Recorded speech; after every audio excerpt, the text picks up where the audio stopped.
And rolling.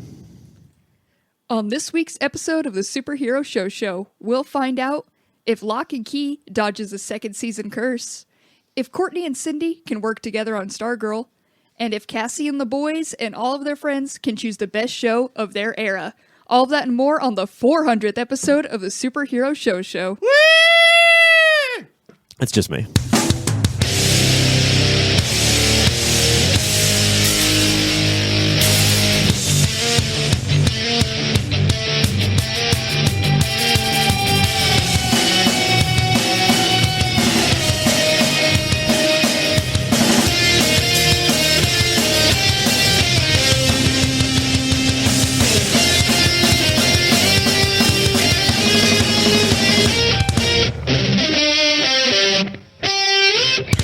Hello, nerds, and welcome to the Superhero Show, the only podcast that covers every live-action TV show based on a comic book or comic book property. I am not your host for the evening, but the bearer of bad news.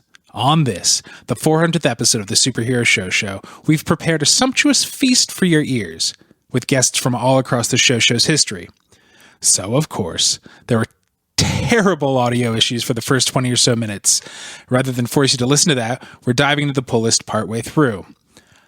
Look, all you're missing is a delightful intro guided masterfully by our host Cassie, our take on Lock and Key's episode 201, which basically we're here for even though we have issues with the kids. Nobody's watching Supergirl, and Ryan realized Doom Patrol always being separated from each other is a bug, not a feature. That's it. Not a big deal. Just imagine that, but with 3 voices and a lot of little quips throughout. Thank you so much for supporting us through 400 episodes, and enjoy the show. Our next show is Legends of Tomorrow. Holy shit, Mike, you ready for this? Yes, in the Katie Lotz directed 100th episode. It's no 400, but I guess 100 something we're celebrating. 100th episode of Legends of Tomorrow. Gideon falls into a coma, and her dueling computer and human sides struggle for control. In the search for the root cause, Spooner, Astra, and Gideon go through Gideon's memories to find the moments that various legends of the past helped her grow. Tasty Ryan, I ask you this. Was Legends' interrogation of what it means to be human the right 100th episode celebration, or was it a glorified clip show spinning its wheels? 100% both, Mike. Yeah, it was. Yeah. You can't just do the clip show, right? I don't want a bottle episode where it's just them saying memories. And we had clips from the past, but remade clips with the old actors, which that's so much more preferable. None of these were real clips, except when they were like going through a tunnel into a different part of Gideon's, but then it like flashed like the intro kind of sometimes does. Yeah. That's the only way they were going to get Mick Rory back, because I think that guy is done. So before we continue, I could count 4 legends that were not here. Can you name them? Hawk Girl. Mick. Firestorm 1.0. Oh, is that somebody else than the 2 that we got? It was Ronnie and Victor. Oh, shit. Was he a legend? Oh, maybe not. Maybe that was just Flash. You're right. So Hawk Girl, Dominic Purcell. Who else? I counted Constantine. Oh, yeah. And Charlie. Oh, yeah. That's it. That is weird. But we got everybody else, including Rip fucking Hunter, which I thought he would be like, based on the savage beating I took about how I was the worst part of the first season, and now it's great since I left. I didn't think he would come back at all. And what I liked about the show is they didn't make fun of him. They're like, he is Gideon's like the original tie to humanity. That like I thought the show sold him, and now that the show knows what it is, if they were like he's coming back, I would be like, oh no, I'd be like, I bet you're gonna do fine, because I've seen that guy act well in other shows. Okay, so let's get to that. The show knows what it is. I was pissed because of how bad some of the scenes were. Like, it was White Canary, Hawkman. Or Hawkman. You can tell because he's a dude.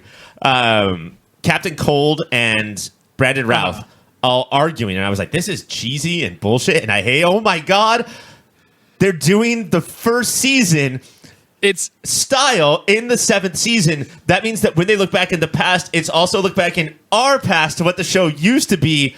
What the fuck show? It's not just that. Throughout every time period, they're all doing impressions of their characters. It's because it's Gideon's version of them. Just like if I was asked to like, hey Mike, two of your best friends are Cassie and Ryan. Can you just like, what is a conversation? It's going to be so insulting for me to show people what you guys are in my head. And so Gideon showed us that this week. Well, not everybody suffers that fate because Martin Stein comes off as an absolute delight. The fact that he couldn't stop singing was hilarious. He sang all night and all day. The worst part about this episode was Jefferson Jackson's British accent. And then I looked it up, and he is British. He is British. So you're like, this guy's doing a terrible job. I enjoyed it. That makes me feel like he's like, I'm not doing the American accent anymore. This kind of thing in another show would bother me, but him's like, I guess this is how Gideon remembers me for some reason. I'll be British. That's fine. It's weird that not everybody would that. If that's how Gideon remembers him. I wish that they had done that. But was he just like, look, mate, you want Jefferson Jackson back? He's not going to do his fucking American accent ever again. It's never going to happen. Do you think he was like that? Were you in the room? And I think this wisely, because if it was just Gideon doing it, Spooner and Astra have not been important to the show. Now I see what this season is doing, is it's convincing us they are just as important as what I think of as the real legends. And I thought it worked out very nicely, especially like they are both angry pop-off women. And now this episode specifically is like, see how they are different though? Because before this episode, it wasn't there. But the inciting incident of let's not steal a pie. Yes, let's steal a pie. Which is really Spooner saying, Gideon, you are one of us. Make your own decisions. And Astra saying, hey, computer bitch, do what I want right now because you're a computer bitch. That's it. Like Astra is still further behind on her journey. Gideon is more of a human than Astra. And I liked that about this show. We also needed him too, because we've talked about this season how clearly developing that relationship is a priority for Legends this season. But they were also our eyes and ears through the past, and they were the first one to watch like clips, quote unquote, of how people used to act, and they would like look at each other and then to us, be like, this fucking sucks. Like these people are Jax or Gideon said the computer virus Gideon is whoever's acting weird, and they wanted to shoot everybody because they're like, well, none of them are acting like a normal person. This is probably the biggest case of an episode that I loved that I wouldn't be like, Cassie, you fucked up not watching this, because you had to suffer through that first season and then watch everything else after that in order to really get everything out of this. Wonder if they asked all the former Legends, and this is just who said yes. It feels so weird how much screen time Hawkman got. Did he have to be let out of his rehab program? Yes. That's unfortunate. And we even got some wings. At one point the wings looked much better. They just like control copied from Lucifer. They looked much better in this episode. Oh man, Cassie, in the first season, at the end, Hawkman and Hawkgirl fly away, and it's like two tiny still photos with wings on it, and then the still photos just sort of move through the air. You could see the little hand icon move them. It was just... It was worse than first season of South Park. It sounds amazing. Are you guys ready to go to Moments of the Week? Yeah. All right. I mean, this is obvious, but... Right. Bebo return! Bebo came back! Bebo! It was for like 3 seconds, but Bebo was They know what they had. They knew they had to put in Bebo. Yeah, absolutely. Mike, is yours Bebo that's as well? one of them. Brandon Routh. I was going to say all of them doing impressions of their past selves, but Brandon Routh, put him in everything, people. He's an amazing actor, especially with the fake acting. And like, what a sniveling simp that Gideon thinks the Atom was. This version of Ray Palmer was hilarious. Also point out, maybe you're right, Mike, about Dominic Purcell. Maybe he was upset. Maybe he was busy. We don't know. But Brandon Routh made a big deal of it and of getting let go. And then for him to come back feels like the most Brandon Routh thing of all time. But of course, sure, I'll come back and do your show. There was the walk and talk where all the legends now we've seen are saying like what Gideon's meant to them. And like, I've said this, I'm going to say this every time there's a big moment in the show. Like, I'm just old. Time is passing. It made me cry, even though it was cheese dick as fuck. Like, it was great, guys. He's always going to say that, even though it's cheese dick as fuck.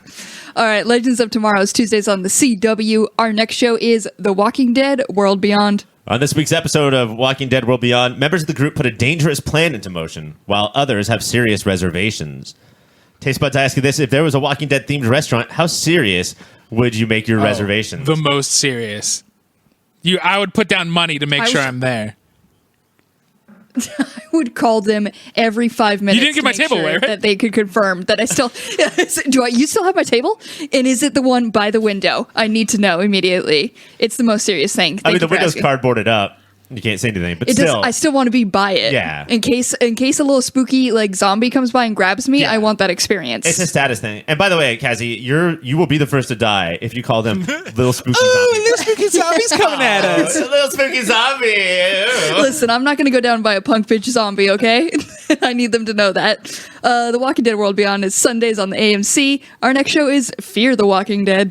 On this week's episode of Fear the Walking Dead, June and Dory's routine in Teddy's fallout shelter is disrupted when they discover the origins of their home and its sinister connections to Teddy's past. Taste Buds, I ask you this. What's the one part of your daily routine that would mess your life up the most if it was taken away from you? Missing out on... Wow, he went serious. I wasn't ready for him to open his heart so deeply and honestly and say pooping. This is a 400th time that I couldn't hear what Cassie said because of Mike's pooping. Cassie, I'm sorry. What was your version of pooping? It was pooping as well. Yeah, it's always pooping. But I like how Mike took the bass and Cassie took the treble and you guys harmonized. Fear the Walking Dead is pooping. Sundays on AMC. Our next show is Batwoman. On this week's episode of Batwoman, Ryan and the Bat team are trying to find Dr. Freeze's freeze tube thing and keep Nora Freeze from getting it. Meanwhile, Ryan's brother is trying to work with her and Alice is having a bad reaction to the nanobites. Taste Buds, I ask you, did this week's episode fall from the previous No, for ya? it's Mr. Freeze, you fucking asshole. I am so sorry. It's not Dr. No, they Freeze, even make a Mr. joke about that. Freeze. They're like, he has a doctor. Why does he go by Mr.? No, dude, this episode rocked because the first scene with Alex and her mom's into like, yeah, let's not. Like, her mom didn't even give her like, oh, maybe we'll try. No, her mom started it as a business meeting and was like, thank you for this. Thank you for coming at the scheduled time. I want nothing to do with you. And I was like, oh, and then, shit. the brother trying, and for a while I thought they were going to do the awkward thing where I thought he was hitting on her. And then him being like, no, I know you're my sister. Yeah, I was real worried. And then Alice to Mary both being like, I want to make fun of you, but also, they treat you poorly because you don't suit up. Like, Did you think this was a step down? It was for me, and I think it's because I am a media literate, and the main, the totem of the week or whatever just wasn't. They opened so hard with the alligator tooth that I think it's going to be hard to follow up alligator tooth for me.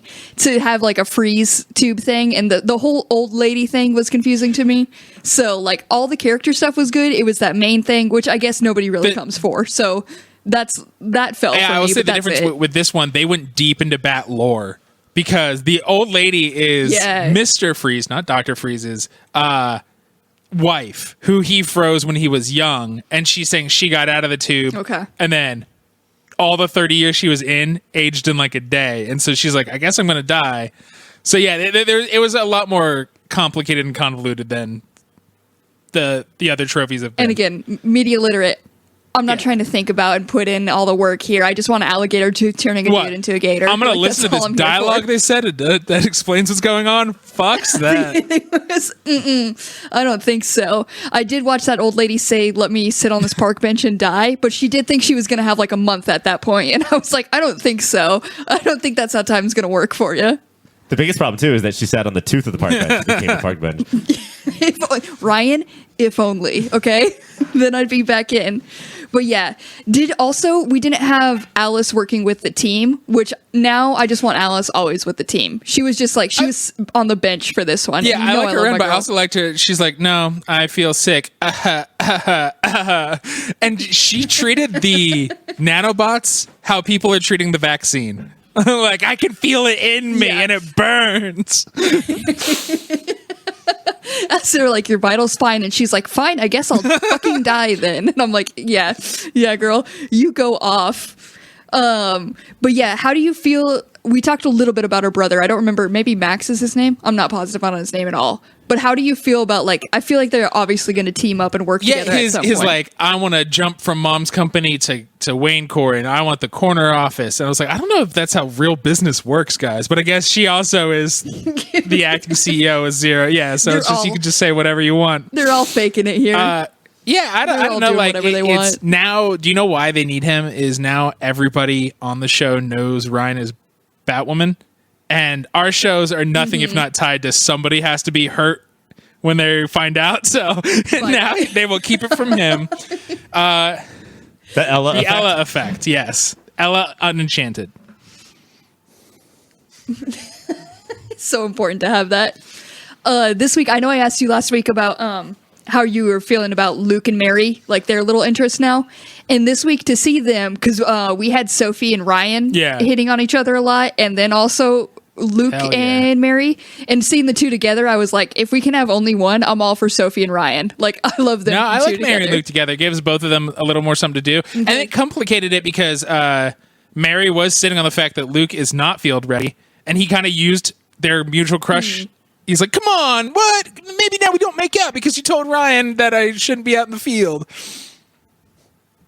Yeah, he's kind of using a little bit of a douchebag like thing, and I was like, I didn't know you were like that, bro. Is he hey, Sandy! Oh my God, Mary. Yeah, they switched him just for this one episode. All right, let's go ahead and go to moments of the week. Mike, when Alex was doing that, I can't help until I get a glass of water. Somebody go get me one. Mary gave her a full-on pint glass with like a millimeter of water, and it was such a petty bullshit. I thought at first I was like, oh, this is just a show being lame. But then Alice stared at it and did like the quickest sip and just stared at it again. I was like, I want more. Just like. Based on that amount of sass, should she be called Bloody Mary? It's a throwback to our earlier in the podcast where Mike is sassy from Bloody Marys. You guys probably forgot. Oh, yeah. My moment of the week is when Alice is talking to Mary and they're talking about, their daddy issues and how, like, dad affected both of them. And she just said, like, I'm glad my delusions help your daddy issues. Excellent point. So good. Batwoman is Wednesdays on the CW. Our next show is Why the Last Man. On Why the Last Man, shit hits the fan as the Republicans take over the White House because admitting that York is around, but shit hits the fan harder because Beth's rebel crew says, no, now is the perfect time for us to take over. So everybody is screaming and everybody is shooting everybody and nobody knows what's going on. Meanwhile, at the prison, everybody else is hitting on everybody. York doesn't know whether he should hit on 355 or the prison lady. Dr. Mann is like, hey, I don't say hello to people. Instead, I say rude things until they want to fuck me. Meanwhile, Nora is realizing she can't really control Roxanne because when she's like, yeah, and we're going to move her along and get food, instead of just stealing the food, Roxanne sends her now daughters of Amazon to crush all the food and water of the women who decided they miss men. Taste buds, I ask you this. How much, what kind of a bad day is Jennifer Brown having here? I mean, it's shitty, but I think that because she knows that she's Diane Lane, that it's all going to work out for her in the end. And boy, does it when Regina George. Is it Regina? Her political counterpart, her opposition, takes a bullet right to the fucking forehead. And I'm not sure this is good writing, Mike. I'm not sure if this is good television making. But man, oh man, in that moment, did it feel fucking why great. It feels right and more realistic than you would think. And again, I think 3 years ago, I would not think it's this realistic, is there's a bunch of people in black fatigues with guns to everybody's head. And they're like, I just need to know where the food stockpiles are. And Jennifer Brown's like, well, I guess I can tell you. And Regina George, instead of letting anybody think she doesn't have power, is like, don't listen to her. I'm the president. Yeah. And then one of the other secretaries, who now also is annoyed at Jennifer, is like, what do you know, though? And she's like, it doesn't matter what I don't know. Listen to me. And then she gets shot in the fucking head. Yeah, and I mean, I think it speaks to, there's a lot of real life components going on here. A bunch of protesters overtaking the White House was yet again another weird thing to watch. this one may have been I think written it might have after been. January 6th, as opposed to that X-Men the animated series episode, which was written long before. But yeah, and then them getting inside, having no idea what they're doing, like totally out of control. But it also speaks to the like, okay, why do you want the power though, and what will you do with it if you get it? And when the answer to either both of those questions are, oh, I don't know, or it's just more screaming about why you should have it, like that probably means you're a bad leader. You know, like there's a lot of corporations and shit that have interest in certain politicians being in charge, but the politicians themselves who aren't making that much money, you know, from their outside or inside sources, just the craving of the power, like what will you do with it? And the answer is like nothing except That's get what shot I in the think. head, I guess. Throughout this series, we've seen Jennifer Brown say, "Put the past behind us. It's about survival. We have to stick together." And her cabinet is former Republicans and former Democrats because nothing matters except survival. And Kimber and Regina are only like, "You rhino, you're against us." Blah blah blah. Like they're still playing by the old team, which is clear that Jennifer should be the president. Right, exactly. And I wish there was like some way to, like some siren that goes off of like, oh, you're obviously a bad leader because you said this or thought this. But yeah, like just the power grab is Yes. feels And then real. the It mercenary feels really power real. grab, they don't know. They're burning plans, but those plans are like, here's where food is kept. Here's how we'll keep farming and keep electricity on. And their plan is burn everything down, and that's the only way we can make anything good. Again, I don't know if this is good writing or just terrible, but Roxanne at this point has become, I don't know if hedonistic is the right word, but maybe more like, you know, the sons of dictators who just like murder and party and don't even have like that thought out future that even dictators have. That's who Roxanne is now. It's just like, I'm going to get my rocks off and just like, we're going to live high until we die. And I don't know if that's because she's stupid or because she's a realist, but she is bad news. And I can't tell if she's bad news in a good way on the show or bad news in like this is tired. What I like way is for the that show. I think Nora and Roxanne, if they could work together, would be dangerous. Like they would be a scary duo villain. But because they both have the weaknesses that they have that are very real weaknesses, they will never get their shit together enough to be competent. So they'll be a threat because they're chaotic, but not because they actually know what they're doing and can plan. But it's the kind of ego where they both look at each other. And this is classic, you know, women. This is not something that men ever do, is have these giant egos that it's just girls. But they both look at each other and in the very, very, very back of their head, they're like, they know I need what you have. But in the front of their mind, they can't escape. I have it. You know what? I have it already. And so what I find so interesting is that Nora knows that most of the time. And that's why she tries to placate. She wants to be worm tongue to Roxanne's like king. But Roxanne, when it's just them, she can calm down. But the minute the other women look at her, she's just like, wait, I'm the fuck party king. Let's do this. And I love that Nora called her out and she's like, do you hate me because I'm not 22? You can't like there was that. She had a really good monologue. And I was just like, snaps, lady. But it's hard not to side with Nora if you have to pick one because knocking over water bottles. The whole point was to get food and water. Like a bad idea. And you are burning the corn pops to the ground. But even before they run into the village though, and into the village that has this crazy voices of the past men voicemail. It's just a bunch of phones and chargers on speakerphone playing voicemails. Yeah. So you can hear what dude sounded like. But, you know, it's all like foreshadowed, if not explained to us outright, where Nora's like, hey, we just need to do this and this. And that way the kids can eat and then we can eat. Yeah. Period. That's it. That's all we did. We just grab some food and then we're good. And Roxanne had not thought of food or eating. You never think about that. Let's go to Moments of the Week. Ryan, what do you got? I mean, again, it's silly. It's a little cheap to just shoot one of your big bad villains right in the head like that. But it was surprising. And also, maybe the writers knew what we sort of all did, is that this person is becoming two-dimensional. She's weighing the show down instead of just being a proper antagonist. And it's time to get got. It's so hard. Like, what's their plan? What's they going? I think I'll keep ringing the bell for Amber Heard. Kimber is the show's true villain because all her nuance and all the three dimensions. You never know, is she caring about Christine because she's a human or because she's pregnant and that's the future? Like, and Kimber has her own version of realism, which is do whatever you have to do to bring new babies back into the world. Regina couldn't hold a candle to that. Right. Never could. What's your my moment of the week? Like, Mike? one, I thought Yorick making 355 dance was very sweet and cute and silly. And I don't want the show littered with that, but it's nice in post-apocalyptic shows to have every once in a while remember that people are goofy. And I really appreciated that. Especially the song choice. Like, everyone is in love with everyone, and everyone wants to fuck everyone that they're not in love with. And that's all really working for me because they're not depending on it as much as Lock and Key is.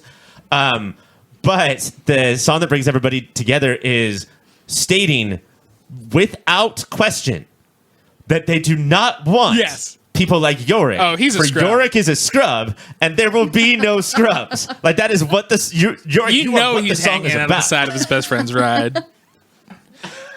The other side, the other brown sibling, Hero, when they're like, yeah, you're a badass because you killed your boyfriend before this even started. And her trying to be like, I do like attention, but also I feel horrified that I murdered that guy. And her just going through, I think Olivia Thirlby's crushing it. This show rules, you guys.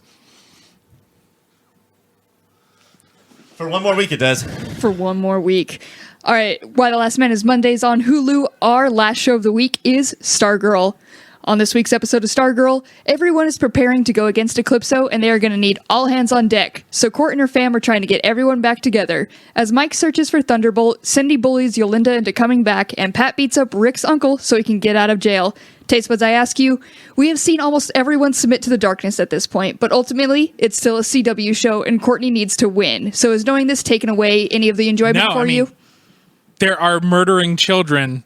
There are both kids who murder and people murdering kids on this show, so I'm not worried about how dark it might get. I think it could still get pretty fucking dark. Hey, The Wire, maybe if you murdered more children, you could be #1 show of all time. If you got a Wilson brother and murdered Where's children, Wallace, this though? is the formula.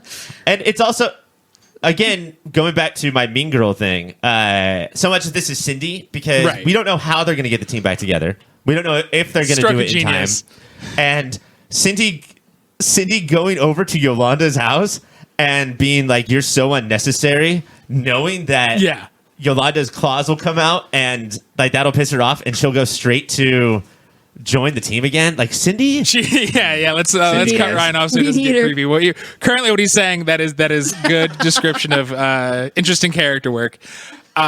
And that, she mean girl. She's like, well, I'm best friends with Courtney now, so we don't need you. Like, it was such like just the perfect threading the needle of supervillain and mean high school girl. Also, there was no like, Yolanda, how are you? It's like, remember that day? Remember, here's the guy. You sent your pictures to high school. Like, we're not wasting any time. Just remember that day. Like, this character makes me worry about myself because, like, she's a terrible person, and yet I have to root for her. Even when she was like, I sent out those photos, and I was like, the most fucked up thing you can do. But look at you getting shit done, girl. Like, it's so messed up. But yeah, how do we? So we obviously love Cindy. It was great to have her back. But how do we feel about everyone else? Like, first of all, Dark Pat. Dude. Dark Pat. We don't know. We don't know what happened. Rick out. He was talking to her. He started out normal Pat Doof shut those blinds. And then he's just like, oh, you're a bad guy. And they're like, yeah, that's the kind of strong Pat we like. But then he starts closing the door and closing the blinds. And he's like, yeah, I used to be in the army and I wasn't that good of a guy. You remind me of that. And then I was like, oh, God. Oh, yeah, I got some bad in me, too. That's the line. I could be a bad guy, too, and close the blinds. Yeah. And I don't know, like... No. It doesn't super gel with Pat's character. But here's what it does gel with. When you're a kid, you can look at things in black and white, right? Like we saw Courtney do literally last episode. But when you're an adult, things get gray, and you have to make compromises for the ultimate goal. And Pat knows that... Rick? Our man, what's his name? Rick needs to be on the team. Well, yeah, it's not just that he needs to be on the team. Rick's uncle abused this kid for 16, 17 years. So, fuck him. Yeah. And so Pat, the guy who said we absolutely cannot cross that line and kill the guy who's Eclipso, is now going to maybe allegedly. Yeah. That's a real crippled guy Archie from Riverdale movie. Like I'm gonna. Dude could barely write a note, and Pat's like, I don't care. I'll beat the shit out of you. I was like, dang, Pat. It was wild. And then on the other hand, we get Mike on meeting up with his paper route buddy. I know we don't like Mike. Get the Thunderbolt back. This season, he's been growing on me. Facts. And his little buddyship with Yakeem, I think, is so adorable. And Mike, fucking Mike, daring to give anybody the great power comes great responsibility. And then Hakeem being like, before we go to save the world, can you help me do dishes? Like, it's so cute, and you're hitting it for the kids. Like, this is the CW of all ages, and I loved it. Fuck you guys. I'm already ready to fight you. Okay, well, I am ready to fight because I know that this show has a younger target audience than probably any other show that we've watched, at least this week. This still feels out of place. This is Disney Channel. Like, where are the sitcom laughter bullshit? Yeah, straight up like, can you help me do the dishes? And then she loaded on more dishes. I was like, fuck off. Murder another kid. This is what I come to the show for. Yeah, every single time they were around each other, I wanted the show to be over. Also, do paper routes just attract lonely boys? Like, is that the if I requirement had for the friends, I would hang out with them at 7 in the morning before school. But I guess I should get a job because I have no friends. Also, what is the show trying to say to us? I don't know if you guys noticed this, that the Thunderbolt pen or whatever the fuck it is flew right to the bedroom of a kid with a giant Dave Chappelle poster on his wall. Check that out. Yes. I didn't see that. I'm going to assume that if they recorded this later, they would have taken that down. Yeah. But I can only go by what's on the screen. Hakeem has some troubling stances. We had a bunch of turfs. Oh, man. All right, let's go to... we got Courtney confronting her mom about Shadowland Mom and what she said, which seemed like a very adult move. I don't think I would ever bring that up to my mom and be like, hey, this is now a fear I have. I would just be like, my mom, I took my life from her, or her life. But yeah, that scene, like, they keep following up with all these deep moments, and that was another one that they really knocked out of the park. And just because we all did. Each one of us stole our mother's lives. Oh, for sure, for sure. Part of being a mom. But so this was a setup episode. I want to know, do you guys think like this show has made some surprising turns? Is there any chance Courtney, they made it clear she's the only one who has the goodness, like the light in her to defeat Eclipso, but she did tell Eclipso that she hates his guts. So is there any chance? That's probably a moment of the season so far. You know what, you little fucker? I fucking hate you. Hey, you little racist child. But yeah, is there any chance she won't defeat him, you think? No, of course not. It's the journey, Cassie. It's the how they do it more. And I think there will be surprises on how. You know, like, we have two big secret weapons right now. Like, will the CW officially say, no more of that giant robot, guys? That's way too expensive, and we can't use it in battle. And will Yakeem and will Mike help Yakeem get his shit together so we can have a genie around? But, oh, man. And then it's Courtney and Cindy. The other best part about this season is that even though Courtney and Cindy aren't killing each other, they're still nonstop, like, just bickering, just like sibling level bickering. And that, I think, is going to be the best part about, I think we have 1 or 2 episodes left, is do they win because they finally work shit out, or do they win despite not working shit out? Those are the questions, I think. Yeah. All right, let's go ahead and go to moments of the week. Pat, Mike, I've got some bad in me, too. Had me shook. The Courtney talking to Barbara, Brett Bessinger, I don't know, she's young, right? But that's some acting shit, man. Her voice breaking in the middle of the, like, she says, I heard things I can't unhear. And I was just like, standing ovation for that scene from her, man. Because we've seen her be quippy and fun, but, like, she acted her balls off there. And then Barbara giving Cindy a sandwich, and she says, no more trouble, Cindy. And her going, okay, Miss Whitmore. Like, in the very timid, like, I'm just happy to have a sandwich. Yeah, that's also mine. It's just Barbara comes in and like tells her to shut the fuck up, and just Cindy's like, there's this thing that only mean girls do where they take the napkin and they only gently wipe one corner of the mouth. If I need a napkin, which I always do, it's covered in mustard and grease by the time I'm done eating. She just one little dab and says, What's crazy about your napkin being covered in mustard and grease, it's even if you're having like a bowl of Cheerios, no matter what you're eating. Yeah. Every time. Ice cream sundae. Yeah, mine's right around the sandwich thing too, but it's the fact that she was just sitting there while Courtney and her mom talk about if they can trust her and use her, and she's just like sassily eating the sandwich still. Like she's like, I know this is fucked up, but I'm gonna eat the sandwich and judge you guys still. There's one more real quick because we never give this to Beth. Beth takes Green Lantern into the cafeteria and it's destroyed. And Beth is like, yeah, we fucked this place up last episode. Like she says like, about 44 minutes ago, we destroyed this place. You missed the wildest rager. You have no idea. All right, Stargirl is Tuesdays on the CW. That's it for the pull list. It's now time for what everybody came for, the 400th bracket. 400 episodes in the making, and more specifically, I don't know, the last 6 episodes in the making. It all comes down to this. Your final 16 shows. We will here and now determine what show is the best superhero show that is in our era. This is Mike. I'm just resetting. If you skipped an hour and a half into the podcast and you're confused, with me, of course, is Cassie. What's up? And Cassie, why am I hosting right now? I don't know. This happened without my will. I opened this up saying it was such an honor to be host, and then you were like, "Fuck you." You shouldn't have been such a smart mouth about it. Now the board was like, she might be getting too big for her britches. And Ryan is here, of course. Thank you for that introduction.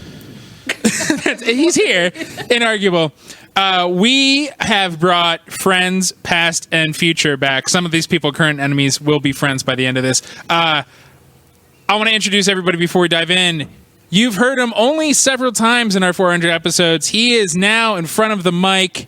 Producer Dave, thanks for making the wheels turn and all your producer gobbledygook. Yeah, I'm here too. It feels good to be on mic. You guys clearly needed my help. The 25 other people here can't handle it. Yeah. You're here. By wheels turn, Mike, you mean the wheels of his office chair going from the back part of the studio to the front part of the studio where we're recording. Yeah, every time he talks, you will hear that high-pitched metal screeching because he does not WD-40 the wheels of his chair. If we could talk about him for a little bit over the course of I would love to. The run. Like, talk shit? Well, yeah, nobody has been there more for us to blame fuck-ups on because of how often he fucking fucks up. And that's big of him. Yeah. Well, it's super easy to fuck up when you guys are doing your thing. I mean, I don't really have to do much of anything. Sick burn, bro. Glad we hired you. Bringing that somnambulant energy to the mic. Oh, who's that? He used a word I need to look up later today. That is, of course, Movie of the Year panelist, and once and not future, unless we do another anniversary show because he said he hates all the bullshit we watch, superhero hour at the time guest. That is Greg. Yeah, I very pointedly love everything about this show except for all the shows that you talk about on it. And so I'm always glad to be here for the big events, the big crossover episodes, and then the rest of the time I'm just out there living my best life. It is. Yes, I think it's important, though, that everyone who's on the show regularly wants to say what Greg did. These shows are bullshit, and I refuse to watch them. But none of us ever do. Everyone else just plugs away and does this show forever. There was a real quality of life issue after a while. When you're like, because if you like these shows, then by all means you enjoy watching them, right? But if you hate them, then you wake up and you're like, I can't believe I have to watch The Flash today. That's a terrible existence. Why would you ever leave yourself in that position where you have to watch The Flash against your own will? That's what Grant Gustin feels like every morning. I can't believe I have to act in The Flash again. We have another, some call her our fifth Beatle. It is a member of Generation X. It is Katelynn from the Unnatural 20s. Generation X represent, yeah. Hi. That's a comic reference, not I don't understand your old reference. You're the new class. She's never read a comic and she never will. I don't even know what they look like. Hi, I'm Katelynn. I also, if there's something about only having 2 of the 3 Unnatural 20s here that sort of lessens the amount of fucking old jokes that we are accosted with. Yeah. If McKenna was here. She learned one thing about us, and that's we're older than she is, and never let us forget that. But yeah, Katelynn, thank you so much for basically over the last couple of years, anytime we miss, like you step up and give the show a much needed boost of energy. A lot of times we sound like producer Dave is talking right now, and then you come in with you're like a can of Apple Mountain Dew thrown into the mix. A little bit too sweet, and sometimes it gets you. Your voice cracked in 5 different ways. Yeah, that is the most Katelynn sentence and delivery I've ever heard. And then she disappeared. She just poofed away. That was crazy. If you give Katelynn an Apple Mountain Dew, then whatever she does after that is on you. Like, you're the one who did that. It has so much sugar in it, guys. It's so much sugar. It's like Frankenstein's monster isn't the villain of that story. It's Dr. Frankenstein who gave his monster a can of Apple Mountain Dew. It's trash apple. And little girls who are just so chuckable into lakes. I'm sorry. Have you ever walked by a little girl next to a lake and not tried to throw her in? Maybe should have dressed differently. Here comes the woke police saying we can't throw little girls into lakes. I believe the Frankenstein said Kobe as he did it. Yeet! And that's why the little girl just blew up, because there might have been fog or our final guest is another X-Mem. It is the past host of then Superhero Hour. It is Taylor Wilhite. Yeah, I see. I was real easy to replace. Corpse not even cold. Just It's been years, dude. But has it? I don't know. Listen, I was asleep. I was in cryogenic freeze. I don't know how long it's been. You Rip Van Winkled. Yeah. Right to here. Taylor did hundreds of shows for a long time, but I think that his biggest, if not best, contribution was now fucking Cassie says comic book and comic book property. And he showed No me matter what. Yeah. What the fuck, Taylor? Yeah, you're welcome for that. Listen, fucking Fear the Walking Dead isn't based on a comic book. It fucking sucks, and you guys shouldn't watch it. Well, hey, we're going to get to that specific show in a little bit. That is who is here. We're going to dive right into the bracket now. Does everybody feel ready? I think so. Sure. Yeah. Doesn't matter. We're doing it. Okay. Kicking us off for the day, round 3, battle 1. The 8th seed and granddaddy and sole survivor of Roberto Aguirre Sacasa's corner of the CW, Riverdale modernized Archie Comics by turning it into a steamy, soapy, Twin Peaksy and YA take on the titular town. The kids come young adults have dealt with serial killer genes, mind-bending Dungeons & Dragons, terrible cover songs, and prom nights galore, with longevity Riverdale successors couldn't handle. Our 5th seed is a one-season wonder, I'm Not Okay With This, based on the simply drawn comic of the same name, highlighting how weird it is to grow up especially in a small town Pennsylvania, and especially when you have telekinetic powers. Tasty Cassie, I ask you this. Are you more of a naturalistic take on teens with a smattering of powers, or a sexy adult version of teendom that isn't realistic in any way kind of person? If you know one thing about me, I'm down for sexy teens. What else? No, it's more. And we got her, folks. Everybody come out. No, it's more of the unrealistic wildness of Riverdale. It's always going to get me. I'm here for Mike. I don't know if you remember this. I am media illiterate. I'm here for the dumb stories. Thank you. Yes. Thank you for this time. And how hard is it? How much is that a responsibility to just forget the Riverdale of the present and remember the Riverdale of the past? You would think it would be a huge task and something that would weigh on a person. It doesn't. I just have to think about little baby tooth and everything. The jingle jangle, like you just got to throw in keywords. Oh, jingle jangle. We all remember the first time we heard the word jingle jangle, and we were like, "Oh, that's a quaint little thing that the sheriff made up. He's so out of touch." No, that's the next 3 seasons, bitch. Buckle up. It's what That was like, what, speedballs? Like, what anybody? It was all the drugs mixed together, and it was then, like, pixie sold, sticks. yeah, it was sold in pixie sticks. Oh, jingle jangle. You will occasionally for Riverdale see memes of the show with dialogue, and they're always delivered in the with the sense of like, can you believe how stupid this show is? That's the point of Riverdale. All those absurd lines are like the whole point of the show. I think That's a real normie, never seen it before take. Totally. The thing that I think really almost ruined Riverdale for me was a Tumblr post that someone posted, and it was before all of the like evil or bizarro worlds shit popped off on Twitter. It was like years before. Someone was like, "Bizarro Jughead, I'm normal. I'm a normie. I fit in, and I love fitting in. And I've thought about that every single time I see anything about Jughead Jones.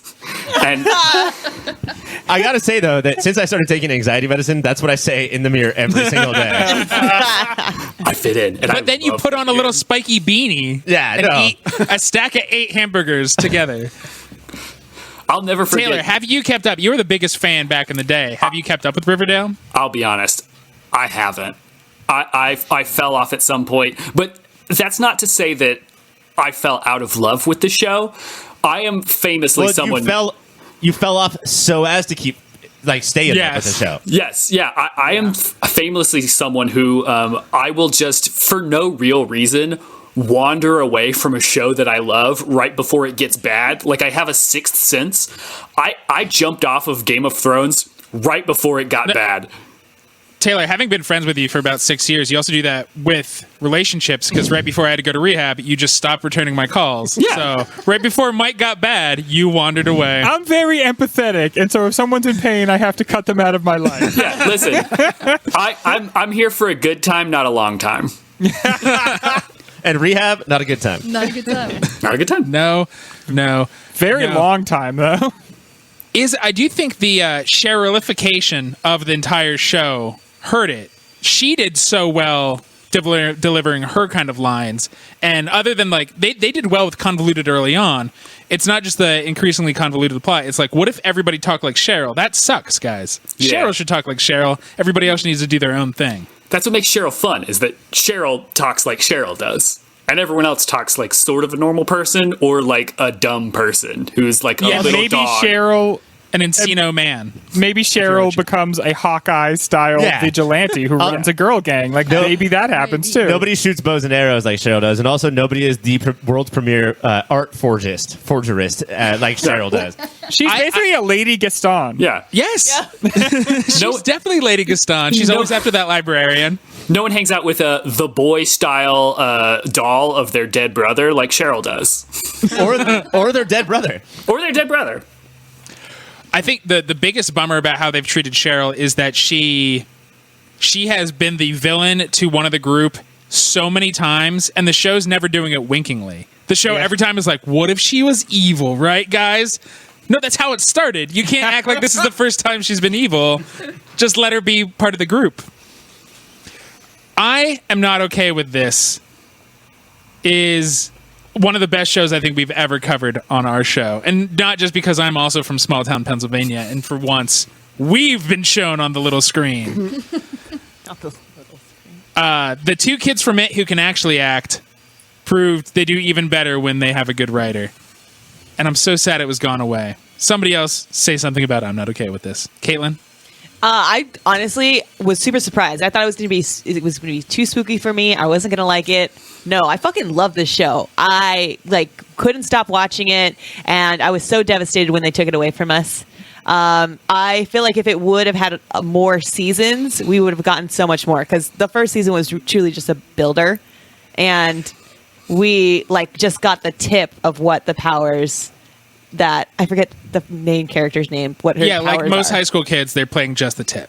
Yeah. I think the nail in the coffin for the show was the fact that people saw the previews and were like, okay, so this is 11 from Stranger Things, and then no one tuned in to find out that it wasn't. But it totally wasn't. It was Carrie from Carrie. Yeah. Yes. And we all got love to know her more. And we all love the Rage Carrie too. We all love the Rage Carrie too. Yeah. Goes without saying. It's all the Rage Carrie too. Did anybody realize not only is this comic in the comics world, same author of The End of the Fucking World, a show we might talk about, also shared universe in the Netflix world. There's a picture of the 2 characters from End of the Fucking World in the background of one of the shows. It's all connected. Does that make you wish it existed even longer? Are there no references anymore? I've noticed this, that a lot of times if something references something else, they'll be like, that's a shared universe. Can't it just be like, hey, look at this crazy kids, they're also in this other show? I think shout out. I think the snow globe theory took off on internet forums, and it was all over from there. People were like, Yeah, "Whoa, but we can leak everything." Yeah. Was Munch in I'm Not Okay With This? Yeah, he bought groceries in the background in one scene. So Was there a loaf of Active French bread scene. sticking out of one of the bags? I said he bought groceries, Ryan. What else would it be? Then it's legit. Yeah, what are you going to Trying not ask to be next? Did he buy redundant. iceberg lettuce? Fucking idiot. Ew. Get the fuck out of here, Munch, with your iceberg lettuce. Get arugula like a real grown-up. All right, it's time to vote. Dave, what do you got? I'm going to go with Riverdale. I just remember those first few seasons very fondly. So, and, teenagers having sex. Yeah, all right, we got him too, guys. Cassie and Dave. Got A lot of another one. clippable audio here. Taylor. Yeah, I'm famously non-horny, so I come to Riverdale for the Chad Michael Murray in a Evel Knievel suit and a Wile E. Coyote rocket. So that is what I am going to vote for Riverdale for. I love that not anything you just said was exaggerating. It's just straight up. That guy seriously has all three of those names. Caitlin. It's so hard because I loved I Am Not Okay With This, but it just really didn't have enough time for us. So obviously it's Riverdale because it's so wild and fun. I love it. Ryan. Yeah, man. Like throughout this entire bracket, we've talked about the importance of how important was the show to the podcast, and that has helped things move on. Sometimes in not such great ways, but we'll get to that later. And I can't think of the combining of Riverdale coming out and Taylor taking over the show. That was such a big deal at the time. Like those two fireworks in the sky. So it's got to be Riverdale. Greg. Yeah, I think this is the case of maybe the better show doesn't have what it takes to move forward. When I was on the show, all we did was freak out about Riverdale all the time, and it is as important to shush as anything else, I think. There was a point where when Taylor was hosting, we talked about there's not enough time on our 90-minute show for Riverdale doing a spin-off show, so we would have the amount of time Riverdale necessitates to talk about it. Cassie, let's pretend your vote matters. Where are you going? I've already talked about how much I love Riverdale, but I'm gonna say I'm not okay with this. It was later episodes they've done me too dirty. Oh, so throw away your vote like they're fucking Green Party. Yeah. Bold. Jill Stein. Jill Stein's monster. All right, Riverdale moves on. Round 3, Battle 2, The Umbrella Academy versus Resident Alien. Number 2 seed, The Umbrella Academy, is a postmodern twist on the X-Men based on the comics by the singer of My Chemical Romance, asking the question, it's fucked up for an old rich man to force kids to battle, right? Number 6 seed continues this trend of sci-fi shows surprising us as Alan Tudyk plays an alien set to destroy the world, getting stuck in a small mountain town, and learning a little thing about humanity and friendship. Tasty Cassie, I ask you this, how great is Pogo the Butler Monkey? Okay, so great. This was all the show needed. They put this little monkey in a suit. This monkey can talk. This monkey was the only family they had, really. This monkey was everything to them. This monkey was everything to us. I love this monkey. Would die for this monkey. But instead, the All monkey right, died for listeners you. at home, we said in the beginning, drink every time somebody says this monkey, and for the first hour, you're like, why is that even a drinking rule? There you go. This monkey. What's super weird about this episode so far is drinking every time somebody says, I like to watch teenagers have sex would be a much Yeah. better drinking game. I did not expect that to be a that's- drinking rule. Came out of nowhere. Because of the unique character of American entertainment, the thing we are absolutely the best at rendering in CGI is monkeys. Oh, I thought you were going And to so- say teens having sex. we have so many great rendered monkeys from between Planet of the Apes. This one, Gorilla Groot from the WB shows. How good he was. Gorilla Grodd. Gorilla Sorry. Groot just says, Yeah. I am Gorilla Groot. I am Gorilla Groot. Gorilla Groot, yeah, he's like half tree. He's always just like, you give, you take, and you take, and you take. But yeah, maybe there were other characters on Umbrella Academy other than Pogo. We don't know. Frankly, Who's we to do say? not want to know. He was know, amazing. yeah. Who was? I have a question. If it's messed up for the old man in that show to force children to battle, is it wrong of anybody else to force children to battle? If you're not an old man, then it's totally fine. Okay, cool. Yeah. Just making sure. Excellent I just wanted to question. check. That's why kid-led child armies are totally cool. Yeah. Yeah. Metal Gear, Boys being boys. That's what I learned from Metal Gear Solid 5. It's if a kid's leading them, it's fine. And he will lead us, for he Yeah. knows not what he does. And it's also okay Bible, for adults to verse kill 2. the kids. Yeah. That should I've happen noticed- more.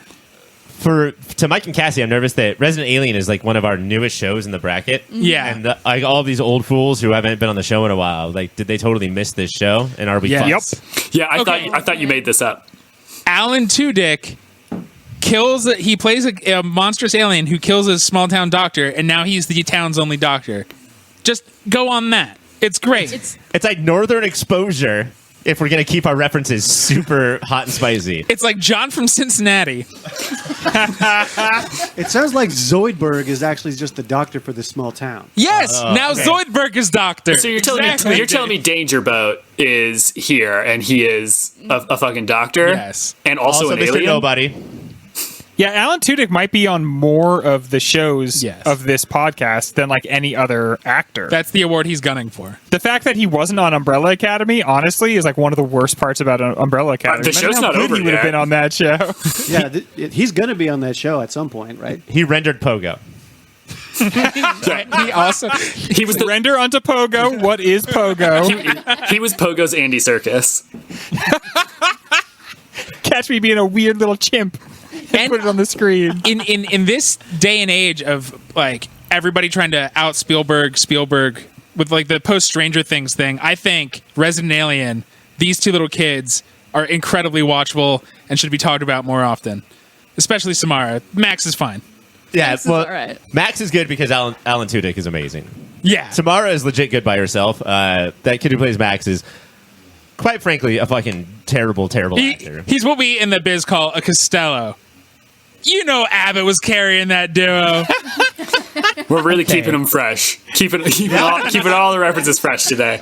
Now I wish Books was here, just to point at you and laugh.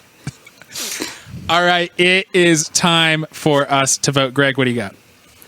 Yeah, I think probably Resident Alien is a great show, and I'm sorry to do it, but Umbrella Academy had a couple good seasons when I was on, and it feels more like in keeping with the spirit of the show. Resident Alien is one of the few shows that I would actually recommend to Others. like everyone Anyone. who is not on this show. It feels guys like a agree great with that? vehicle. I mean, when you say Alan Tudyk, I'm like, that's 90%. I'm almost voting for it Yeah, right there. I'm Alan- like, oh, he could do it. And Alice Wetterland, the stand-up comedian, she plays the small town bartender. She's a failed Olympic person who had to move back to her small shitty town. Oh. It's awesome. She's hilarious. Silicon Valley did her dirty. Dave, what do you got? I'm going to go with Resident Alien. I've seen Yeah. a couple of episodes of...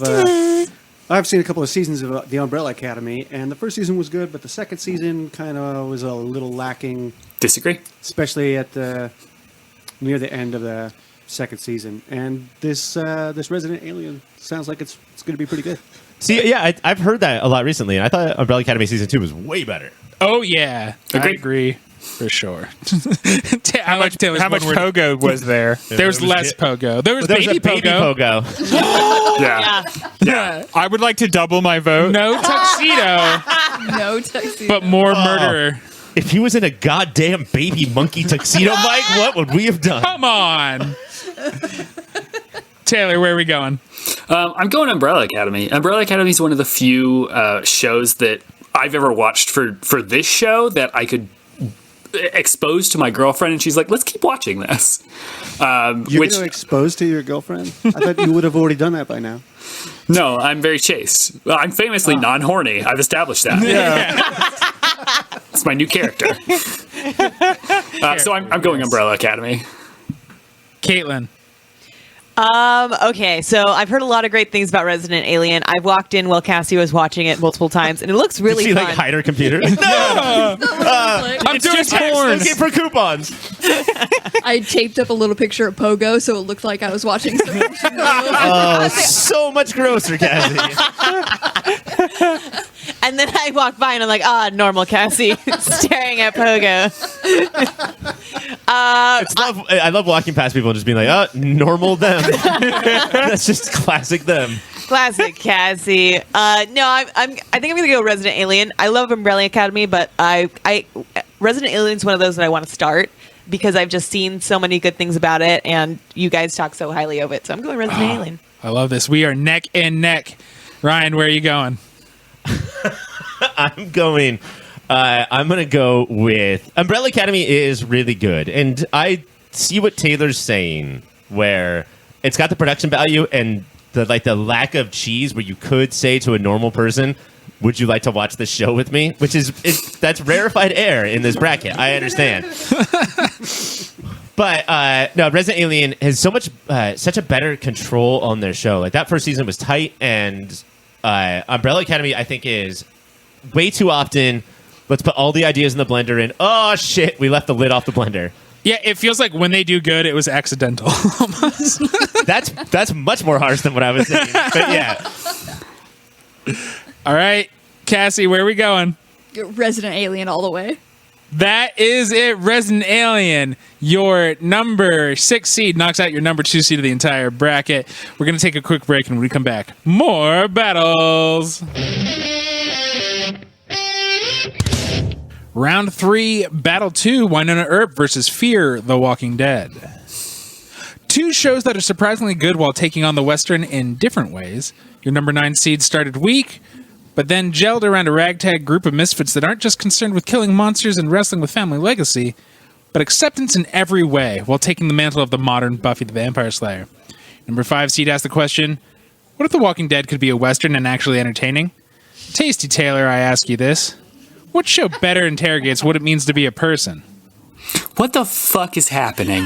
Did you just say nice things about Fear? What the fuck has happened in my absence? Oh, in your absence, Fear the Walking Dead became a Western. They all put on cowboy hats. Lost most of the original cast and became interesting. I cannot believe the number of weeks that I would pop on this little show and I would say to all of you, hey guys, I think the Walking Dead franchise is back, maybe. You should check it out. And then you all would point and you would laugh. And you're telling me that now Fear the Walking Dead, one of the worst shows I think I've ever seen from doing this show, is good and is a higher seed than Winona Earp, a perfect television show. Do you have the bracket in front of you, Mike? Can you tell us Fear the Walking Dead's journey to get here? I can pull that up in a second while you vamp. Fear the Walking Dead. Were you guys sad? Were you guys sad that Fear the Walking Dead was the only show that put a word behind The Walking Dead for a title? Like, were you hoping like high five? It's the, or would you like to go on a date? The Walking Dead. Were you sad that it was only Fear the Walking Dead?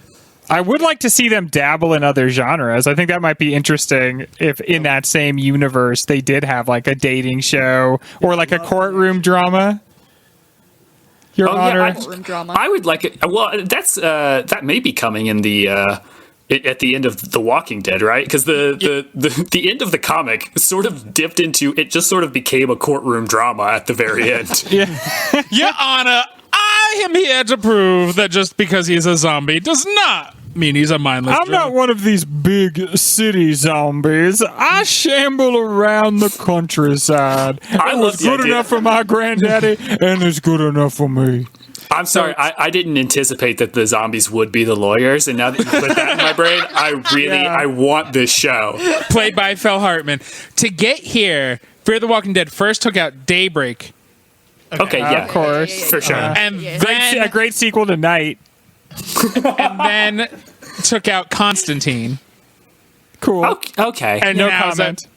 is up against it. It's not like what? Yeah. Okay, It's yeah, like, yeah, okay. yeah. So Winona Earp's about to sweep the floor with these people. They've had an easy run, is my opinion.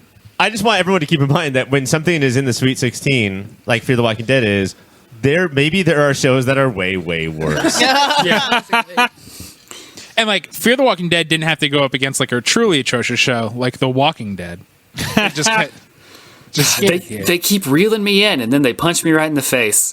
Have they started doing episodes yet where the two shows face off against each other in like softball or something? I think that'd be so cool. That'd be if delightful. the Fear the Walking Dead people rolled up in a big school bus. They all got out and played a quick game of softball against the Walking Dead folks. See, but that's That the sounds thing. cool. Somebody's never watched a game of softball before.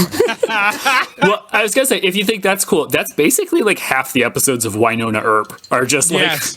what if we had a softball game and then also there was like a monster here But that one I of had to them's kill? a Dracula Wolfman. Yeah. And also, it is a Western, and they have cool guns, and one of the guns lights up, and sometimes they split a bullet in half to kill 2 people with 1 magic bullet. And then Doc Holliday's there looking hotter than any human being has ever looked in history. And he sounds really a perfect cool. show. It is the coolest that actor is out of the Schitt's Creek, Vagrant Queen, Winona Earp triumvirate that he shows up in. It's the hottest he's ever. He's playing the actual Doc Holliday, right? Yes, like the who is- historical Doc Holliday. Val become- Kilmer himself. Yeah. Different versions of Immortal throughout the show. At first, he was just a revenant, as you were. He was, Yeah, but he was a good revenant, course, and yeah. now he lost his revenancy, but he became a vampire. So he's been different, struggling. Artist and revenant. Wasn't he trapped in a well for a long time? That's in the beginning of the show. He was trapped in a Yeah. well. A lot of our shows actually Yeah. deal with what if you trap somebody in a well for a while. And then you went and sort of like monologued to them. Yeah. Like, since you're in the well anyway, I think I'll talk to you for a few pages. Yeah, I did- There's so many scenes where a character goes up and monologues at a well, and then the person at the bottom of the well is like, "Hey," and the character at top is like, "Holy shit! What the fuck? This isn't my well. Oh, I'm so sorry. Wrong well. I'm gonna go monologue 1 well over." All right, it is voting time. Caitlin. Oh wow, so hard. Winona Earp. Dave. Winona Earp. Greg. When I first came on the show, all you talked about was Winona Earp, and then it came back, and when it was on, I was like, "Is that really the show they're so crazy about?" But it's like one of the bigger shows from my time on, so definitely Winona Earp. Damning with faint praise. And that phrase is, you all sure talked about it a lot. You know what? Ryan earlier said we could actually recommend to Resnalian. Now I think maybe not to Greg. There might be something about this specific group of people and sci-fi shows that really hooks us in. I want Winona Earp to have a pull quote from Greg that on the poster it says, "Other people are talking about this." It's a big deal to them, I guess. Taylor. My friends are weird. Greg Heinlein. It makes them happy. It's good enough for me. Yeah, I'm absolutely Winona Earp. I don't think I needed to really say that. I think No, listeners could figure that out from context clues, but I just to be But on record. legally, I gotta ask. Ryan? I feel like we should not have anything else sweep. So this could be the only sweep of the bracket. Winona Earp. Unless Cassie goes crazy for Garrett Dillahunt right now. Ooh, I do love a Dillahunt. A Dillahunt. It was the only good thing about that, though. So it's More gonna like be Winona Dilfa Earp. Hunt, am I right? That guy. You are Dillahunt right. sounds like something you're going to do on the bachelorette party. Yeah, I don't. All right. Thanks for leaving me a lot of space there, everybody. Winona Earp moves on in the first and possibly only clean sweep. Round 3, battle 4, let's say. Zombie versus the Chilling Adventures of Sabrina. It's a battle of the blondes. Your number 10 seed iZombie sees Rob Thomas's penchant for puns and plucky leads while grounding undead psychic detective work in strong characters. Number 3 seed is Roberto Aguirre Sacasa's continued stylized take on Archie Comics, this time focusing on Sabrina Spellman as the eventual ruler of hell, who still has to balance her concern with prom. Tasty Dave, I ask you this. Isn't it bullshit Salem was a quiet demon instead of a hilariously deadpan cat? Fuck yeah. I mean, Good pick, Mike. I remember the show way back in the day when the cat was always talking to everybody all the time. I don't understand why this cat in this show isn't talking at all. No talk. I like No that talk. Dave did that with like back in my day. Cats were cracking wise. The garbage disposal would turn out to be a dinosaur. It would look at the camera and it would say, "It's a living." That's what I want out of my shows. But I mean, the story is that Shipnin Kierna was Karen Stipka. deathly allergic to cats, That's right. which I think is super cool. But I don't know if Salem was ever going to be a wisecracking smartass like he Well- was in the old show. I feel like they split the character of Salem into 2 characters: the demon Salem, and then what's her hot cousin's name? Ambrose. Ambrose. Thank you. I think. Maybe. I don't know. The poster on my wall says Ambrose, but I might be wrong. The problem with Sabrina is that actress is not somebody who I would build a whole show around. Yeah. She's- Well, I think they learned that. Yeah, like, but they must have known it by the halfway through making the first episode, and that must have put such a pallor oh, over everything they no. did. Yeah. Oh, she can't carry this. She is by far the worst part of it. Everyone else is Yeah. pretty okay on that show. You're forgetting Harvey. I Harvey's guarantee I am forgetting Harvey. I promise you that is true. I think they did figure out that Theo was like great at a certain point. They're like, we should just give more stuff to this actress. Theo and Roz really fucking grew. Yeah. Yeah.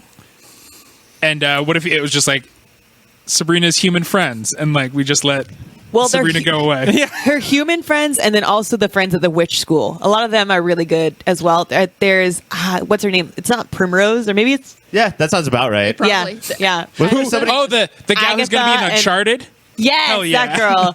Yeah, they were legit. They were scary, spooky, but also like you wanted to feel for them at moments. I was like, I really like them more than Sabrina. Wasn't there somebody called Dumbass or Nerd Knocker? That's name? Dorcas. You're thinking of Dorcas. There was a character named Yeah. Dorcas. Dorcas? Good old Agatha? nerd knocker. Yeah.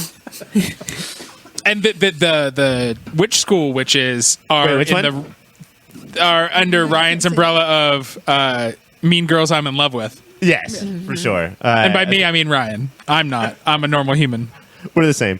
I think that with the lead actress, whose name shall not be spoken because we don't know what it is, I think that she is possibly trying for a stylized thing that either it just didn't work, like nobody else got on board with it. You know, there's so many shows where, like, think of it like a Wes Anderson movie where everyone does this thing together, and it's like she jumped first and no one else danced with it. I could see that, you know, because Archie has a way of delivering his lines on that show in like a kind of stilted way, but He's just bad. Yeah. He just sucks. But nobody came with it, Ryan. That is definitely true because everybody else has a very comfortable performance. No one else is trying to do like a 50s style dialogue. I think that was the issue with the show, is that so many things were obviously a style choice that like just didn't quite connect, and it didn't go throughout. Like the sort of hazy fisheye vision that it would do sometimes, but not always, and not commit to, was like, I see what you're going for, but you could just make it a normal camera. I felt like it committed to horror, though. I thought that like that was one thing I thought, it's not my bag, but I felt like it really tried to be creepy and scary and awful in that way. Well, it wasn't the normal adventures of Sabrina. Yeah. These are chilling, Greg. They were spine tingling. I mean, there was clearly a few spine tingles per episode. I feel like of all the shows that we watched, this is the one that suffered the most compared to talking to other people who liked it, where we went week to week and didn't binge. Because the people who liked it jammed through it and noticed none of this shit we're talking about. That's the. I mean, sure, if you don't think about something, maybe it could be good and fun. That's not a great argument for it. When people say they watched a show like all weekend, it means they were on their phone all weekend while the show just played in the background, right? And when they looked taking up, hot dumps. And I think this specifically works for Chilling Adventures. It is one of our most visually stylistic shows out of all of the show. yeah. Like it looks awesome. The set design is great. But are we out of time? Like, should we talk about what it's up against? Because that's an all-time. Well, we'll talk about iZombie later, I'm sure. Okay. But sure, we can talk about we could pretend and talk about iZombie for a minute. I think we all knew where this was going. Yeah. iZombie does that thing where you say, what if the main character played a different character every single week? Yeah. That is so big on TV. People love that. Yeah, it's Now delightful. she sounds like a surfer dude. Now she sounds like a SoundCloud rapper. Now she sounds like a jock. See, the way that it shouldn't work then, the way that you're talking about it. Right. But man, did it work for me. worked so well. 90% of the episode. Well, it's because she's charming and wonderful. If you have the person doing it like be basically perfect, then you know, It helps. That helps. and it's so many other lead characters wanted to like live less or live the same amount. And she's the one who stood up and said, I'm going to live more. And then she had her cousin that came from Mexico, Liv Moss, not stop talking about Taco always Bell. eating fourth meal. She is so good that I'm considering watching a CBS sitcom called I Ghosts. did it, bud. I did it for all of us. You don't have to admit that on air. You can save that for the No. break. Don't humiliate yourself. I shoot from the hip and play it straight, Greg. I have to admit on air. I watched the first episode, and if I may use my most, eloquent, academic TV critic talk, it was poo-poo caca. All right, let's vote. And remember, we're not voting for Ghosts. It is either Chilling Adventures of Sabrina the Teenage Witch or iZombie. Caitlin? iZombie. Taylor. Yeah, it's iZombie by a long shot. Dave. It has the best well in all of these shows. Yeah, dude. Famous well. That is the iZombie. famous well. Yeah, where the well's so good it made the guy who was in it say, "And then God will grab you from the short and curlies." Greg. iZombie for sure. Cassie. iZombie. Ryan. As I call it, Rise Zombie. Clean sweep. That is 2 in a row. We are going to take the quickest breaks, and when we come back, we're turning our eye to Marvel and DC. Over on the Marvel DC side, your number 1 seed, Daredevil, versus your number 5 seed, Jessica Jones. In April of 2015, your number 1 seed premiered, and the Marvel age of Netflix began. Gently mentioning an ordeal in New York, the highly anticipated show was not only connected to the MCU, but a chance for Marvel to redeem the character after Ben Affleck and Jennifer Gardner gang-fucked it half to death. 7 months later, we got our second shot when the 5th seed Jessica Jones premiered. Time has not been kind to the whole Marvel Netflix line, with Disney essentially rebooting MCU TV 5 years later, but fans still have fond memories of these 2 shows, and more specifically, these 2 lead performances.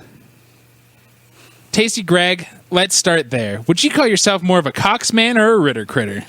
I'm definitely way more of a Ritter critter. I'm part of the Beehive, but when I say that, I mean the Bee in Apartment 23 fan group. And the first season of Jessica Jones is far from perfect, but having endured what came after that on most of the other like ABC style Marvel shows, it was basically prestige television. It went on a little bit too long. You know, I think Marvel now has learned, like, hey, why not do 6 episodes? If you got 6 episodes in you, why not do 6 episodes? Back then it was stretch it as long as you possibly Gotta do 9. Why? I don't know. Somebody said it. We don't have commercials. Like, the reason you would do 10 is because you wanted more ad time. Yeah. What were you doing, Netflix? And then the episodes went long, too, sometimes. Yeah. Like, oh, this one's 107 minutes. Oh, no, it's still just boring bullshit. But David Tennant's Mr. Purple, it was like the perfect superpower, the perfect villain, the perfect leading woman, and it all just came together to make something that was, I thought, the beginning of an amazing adventure in television, but actually turned out to be a bright spot in what is an ocean of boring, mediocre, like intentionally mediocre television, it felt like. All of the Marvel shows were about dealing with PTSD, but who is here to help me deal with my PTSD after getting through all of the Marvel shows? Seriously. I've seen Iron Fist and Luke Cage and Hey, Luke Cage Agents had of S.H.I.E.L.D. half of a good season. But see, That's the thing, Like, anybody who steps up and says that these shows were good, you can see them hesitate. You can see them be like, "Those shows were good." They were. I think what they mean. If you watch the right 5 episodes of That's any the show, thing. it was good. Their Except highs for were Iron really Fist. high, but it's like their lows were the fact that they were We need 8 longer. 8 Sir episodes longer than Topher they Grace needed to be. come in and redo Yes. all of these seasons. He should be king of Hollywood, man. People just need to, even before they air a thing, just be like, Topher, can you just look at what we're going to put out? And Should we tighten what this would up? you do? Topher, can you hear me? Hey, Toph. Hey, Toph, bud. Hey, Toph. You got the Topher Stop key. being on home economics and do what you're actually good at, which is editing. But Cassie and Caitlin, you actually named your dog Yeah. after Daredevil. Yeah. Yeah, it's Because not- that was a booty that was important to you, if I remember We're correctly. definitely Cox girls. So You know what? I think a lot of the people in our fan base are as well. like I don't know But if it could be said it's the better show, but it's the one that stuck with us, and I don't know what it was. I know what it was. It was Charlie Cox's giant ass in that tight costume, and then those hallway fight scenes, and then Yeah. the first season was amazing of Daredevil, and I mean Jessica Jones was amazing too, but I think Daredevil was the one that had the longer, it was better for half the second season, whereas Jessica Jones, I feel like it really just continued to die harder the more you watch. But see, maybe this is revisionist history, but I can still remember watching the first season of Dare. I was so excited. Yeah. I was so excited that we were moving away from, I felt like that the MCU was coming to TV finally in, a real serious way. And then I remember watching that first season of Daredevil and thinking like, I'm forcing myself to love this. Really? I'm forcing myself to love crazy. this. Yeah. That is insane. We We went 2 dogs after. We it, named so- 2 dogs after. It's Nelson and Murdoch, if you want to know. But we Yeah, named they our- loved the show so much they named one of their dogs after the worst character on the show. What? Which one? Foggy. Foggy? It's Foggy, dude. That guy cannot act. He's heard of acting. His name is Foggy. Did you have to ask? That's why our Well, dog that's the name's- character's name. That's not Eldritch McGinniman's fault. Listen, that dog's an asshole, and it's fitting. Okay, Both of our dogs are assholes, to be fair. And he can't I act. also can't act. the first episode had great fight choreography. Gave us one of the best Marvel villains. There's a great one episode of season 2 where it was Daredevil and Punisher on a roof, and then the third season was dope. I loved all of it, to be honest. We went back and rewatched it because I loved it so much. Like I am here to say that I love Daredevil. I feel like if you talk about the show, what you're really talking about is like a collection The highlight of set reel. pieces. Yeah. And not even the highlight reel, but like you're talking about action set pieces. Yeah. Like Yes. if you kind of did it, but if you go through it, you're like there was the prison fight scene, there was the original hallway fight. That scene. fucking prison scene is borderline Wild. True Detective episode 4, season 1, Yes. episode 4 level awesome. That's Punisher's "You're Stuck Here and With Me." That version where he's going through. It's this whole thing where you watch him check into prison as a lawyer, and when he gets to Oh, the, you there- watch him yeah. like with one continuous shot, or at least the feeling of, get very deep into the prison, and then there's a fight, and you watch him fight his way all the way out. Like Oh fuck! I want to go watch this again. it's honestly, But again, like, just to back up, Greg, what you're forgetting about is that there were multiple episodes that would have a scene of Charlie Cox in the the confessional booth, and just be like, "Oh, preacher, I'm Father. doing bad things and I'm blind," and then the priest would be like, "I know my son." Oh, we still have 7 more minutes of this, so and I we have would just noticed sit the there. theme of the episode is feet of clay. What do you think of that, Father? Yes. And you could feel in the script it said, "Cut this later, rewrite this, make this better," and they just forgot that. Yeah, one time the priest said, "Make this better," and Charlie Cox, consummate improviser, was like, "My life, I will make my life better right now." Hey. BRB. That's pretty good advice. Make this better. Yeah, impossible to argue with. It is Make time to America vote. better again. No, Ryan doesn't get a vote now. Caitlin, where are we going? So honestly, I really love Jessica Jones season 1. The rest of it, not the most. And I'm a Cox girl. We're gonna go with Daredevil. And you hate Wilson Fisk, one of Marvel's best villains. No, I do not like Wilson Fisk, but I mean, I don't know. I don't like Wilson Fisk, but I like everything around it. And it was a really cool show, and I just get like trapped in it every time I start watching it. So Trapped in that ass, yeah. Greg. Yeah, Jessica Jones for me, that really, like, even more than Daredevil for me, that felt like they were really on to something, and it was exciting. I'm really just talking about season 1, but it was good enough for me. It's good enough, Taylor. Good enough for me, whatever. Yeah. I think for me, I'm going to go with the show that I felt was better for the larger volume of its run. And in that case, I'm going to say Daredevil. I feel like it had more good episodes on the whole than Jessica Jones. All righty, producer Dave. I think the two. We talked a lot about Cox and and Ritter, It's because it sounds like a word for dicks, you guys. That's why it's fun. Okay. His name's Charlie but Cox. I was going to get there on my own, but I'm glad you closed the loop. for me, the selling points of each of these shows were the villains. Tennant and D'Onofrio are the 2 strongest actors in all of these shows. Like, even, and the movies too. Like, Yes. they are 2 of the best. And Jessica Jones did a bad thing by getting rid of Tennant in the first season, and D'Onofrio was in the entire run of the Daredevil. Daredevil show. So I'm going to go with Daredevil. All right, Cassie. Fisk is trash, but that ass is great. Daredevil. Woo woo. Ryan, let's pretend your vote matters here. It doesn't really? That sucks. I don't like this. Wait, your vote matters. Okay, thank you so much. Oh my god, thank you. To me, like, first of all, I am a Ritter critter, but second of all, I think that Jessica Jones realized what its job was, which is we are putting these things on the streets. You know, like, this is going to be the street level shit. Daredevil couldn't really figure that out, and it dabbled in between all of the, you know, it wanted to be the big superhero thing and the little one all at the same time. Jessica Jones was like, no, I'm just a PI, and that's my first genre, and then superhero was second.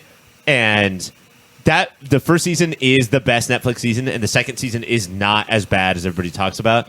For me, it's Jessica Jones, hardcore. My vote would also be Jessica Jones. I think if you took the superheroics out of all these shows, Jessica Jones, you're just watching a great, gritty modern noir, and Daredevil, you're watching a boring-ass law, I'm guilty lawyer show. It's hard to do that, though, on a podcast called Superhero Show. I know. And doesn't matter. 3 to 4, Daredevil moves on. Your next battle is your number 2 seed WandaVision versus your number 6 seed Agents of S.H.I.E.L.D. After the pandemic stalled out Falcon and Winter Soldier, your number 2 seed WandaVision moved up to become the first MCU TV of the new era. And it was definitely up to the task. It tells the story of the most powerful M-word in the MCU who copes with her robot husband's death in some, let's say, extreme ways. Unfortunately, it's going up against the number 6 seed, Marvel's Agents of the Strategic Homeland Intervention Enforcement and Logistics Division, better known as S.H.I.E.L.D., 7 seasons, 136 episodes, 1,000 tears, a million laughs, and a bag of lemons on your pillow. Marvel's Agents of S.H.I.E.L.D. was recently removed from the MCU canon, but you can never take away from us that one time when Sif from Thor was on it. Tasty, Ryan, I ask you this. Are you going to be a Deke or a Grant Ward? A Lincoln Campbell or a Lance Hunter? I'm going to be a Deke, Mike. I'm going to be a Lance Ward. I'm going to be the only person in this room who knows what those things mean.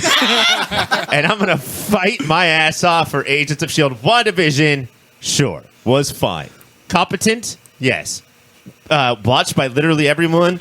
Yes. Of course. Has anyone in this room enjoyed a second of watching Agents of S.H.I.E.L.D. besides me and you? Probably not. No. And yet, Disagree. Yeah, I'm going to like throw that. my hat in this fucking ring. I like Agents of S.H.I.E.L.D., and I'm going to say, if we're doing shows that are also important to this show, it's fucking Agents of S.H.I.E.L.D. by a country go. mile. I fucking love Agents of S.H.I.E.L.D. Listen, WandaVision's great. I have so many more fond memories of Agents of S.H.I.E.L.D. 7 seasons, you guys. It's easy to be good for 1 season. It's hard to be bad for 7. to be middle to sometimes good for 7. No, it's for how bad S.H.I.E.L.D. started so low, and to be able to climb out of that pit and really figure out what they could and should do and turn the shackled by the MCU into a benefit. And like, well, we'll go thematically. You do magic, we do magic. Fuck you, MCU. S.H.I.E.L.D. didn't start so low. It was always a team. That's true. It was not the Coulson show. Forgive me. And I would watch the Agent of S.H.I.E.L.D. 8-episode pod about Ghost Rider or before I'd watch Doctor Strange. I think they did magic better than the MCU did, for sure. They did. Doctor Strange sucked. They also It was fine. That one scene was cool. They restructured the show so that we actually got three shows per season, right? So Yes. and Yeah, 3 miniseries a year. 24 episodes. No show can do that. To be able to be like, I don't care how many, we're going to give you 3 mini stories. Nobody can carry 24 episodes of a story. And it did. That was nice the way it shifted so that, like, if you were just dipping in, you could have your own discrete thing. Yes. It was, And but then you could bail and yeah, not feel bad. Like, I'm going to watch this for 2 months and then go away. but that worked on the overarching level. But when 2 characters would talk to each other, if you only dipped in and out of the show occasionally, you had no idea the dynamics between them. And I think that it makes sense on one hand to make a show where like it's only for the super fans, but watching, the occasional episode of Agents of S.H.I.E.L.D., you often feel like if you're not dedicated to it, you're kind of on the outside looking in. But that's very comic book to me, you have to play for the issue, the trade, and the omnibus all at the same time. Yeah. Oh, I wish I could give points. What a great analogy, Ryan. But then there's this other bullshit show that, was a Modern Family Malcolm Dick in the Middle ripoff? Who gives a Dyke shit? something?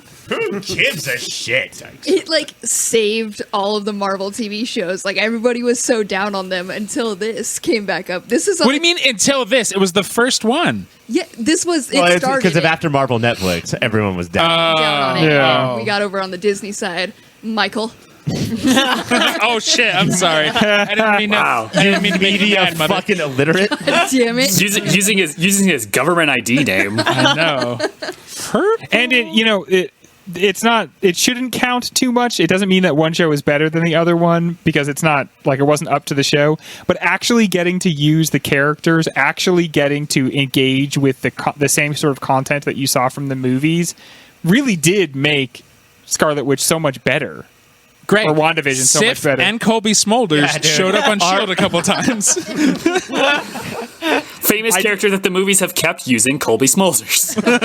I do have to say, I do agree with what you said, Mike, which is they weren't allowed to do anything, so they would just thematically, like, you can't keep us from also doing a story about Earth being destroyed, so we're also doing a story about Earth being destroyed. Fuck you. I remember when my dad got remarried and had 2 new kids, and we would go over to the house and we'd be like, "Oh, can we go to this thing?" "No, I already did that with the other kids." "Can we do this thing?"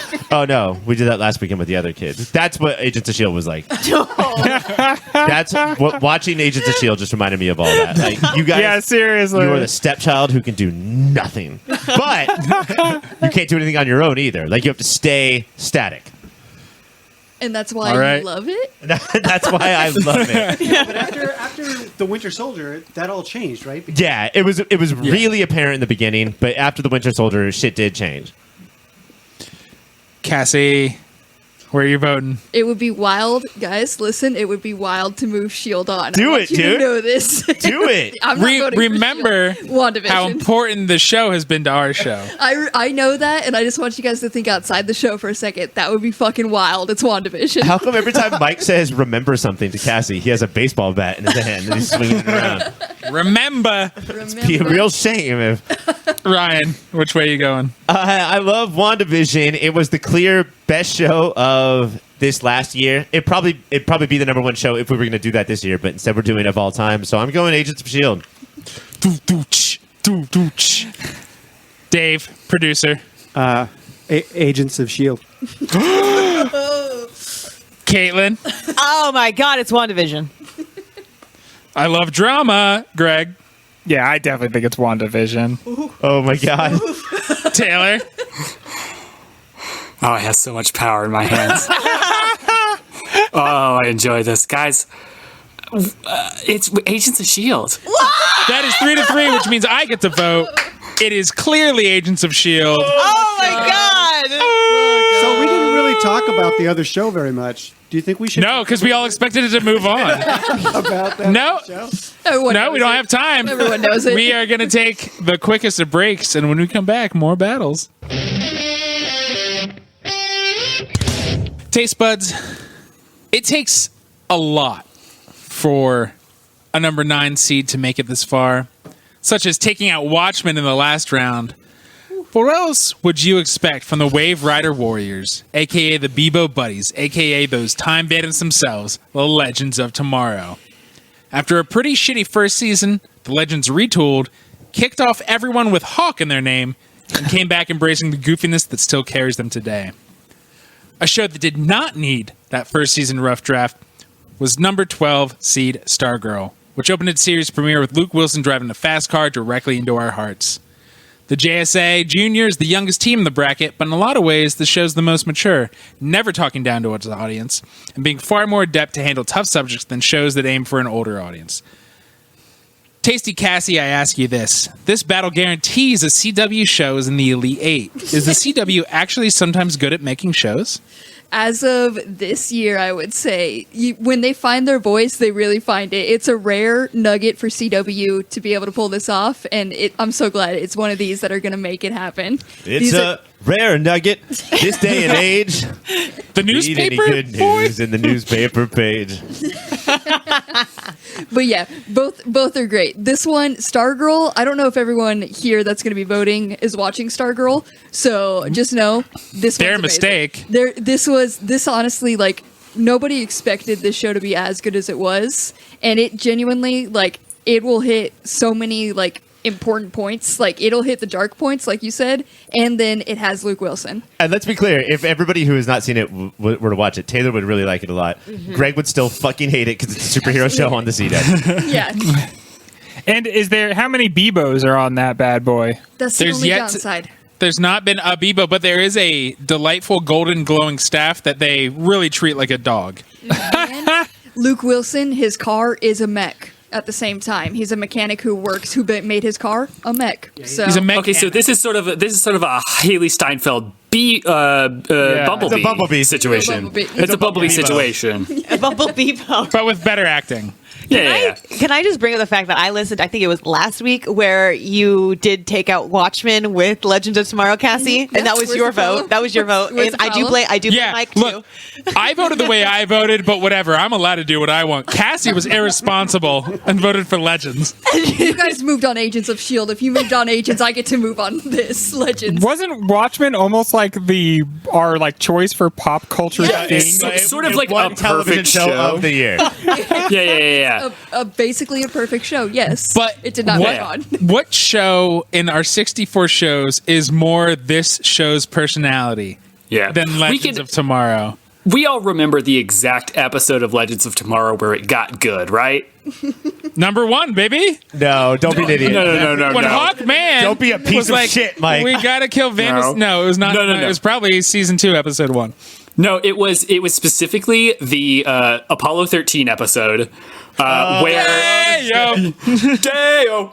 I say day because I wasn't able to be on that episode and I had to listen to it at work the next day and I texted both of you and was like, what the fuck? You guys made this your moment of the week? This was the best show that you ranked was Legends of Tomorrow? And then you know what? You guys were right.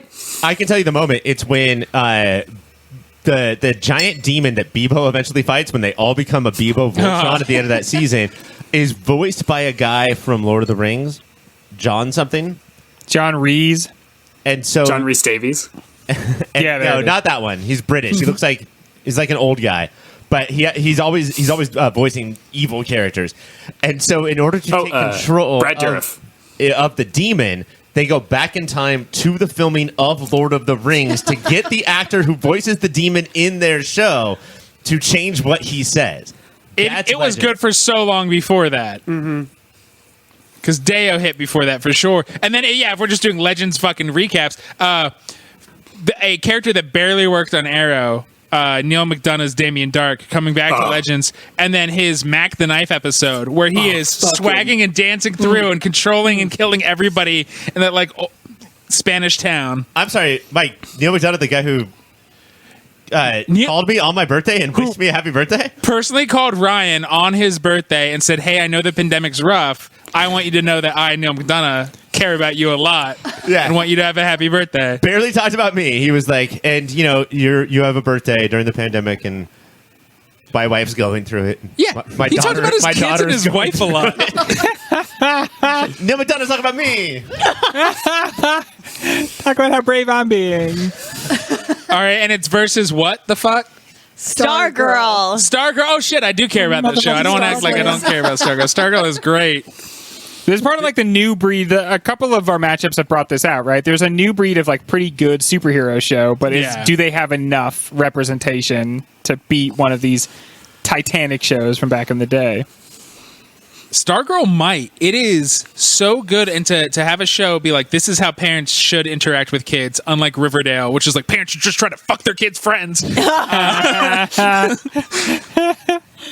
have a family show and not mean it in a derogatory term, but that the family matters, if one could say, and is great. And there's no ergo ruining. It's Kellyanne. Does anybody here have a story about how they think one of their parents flirted a little bit too much with one of their friends?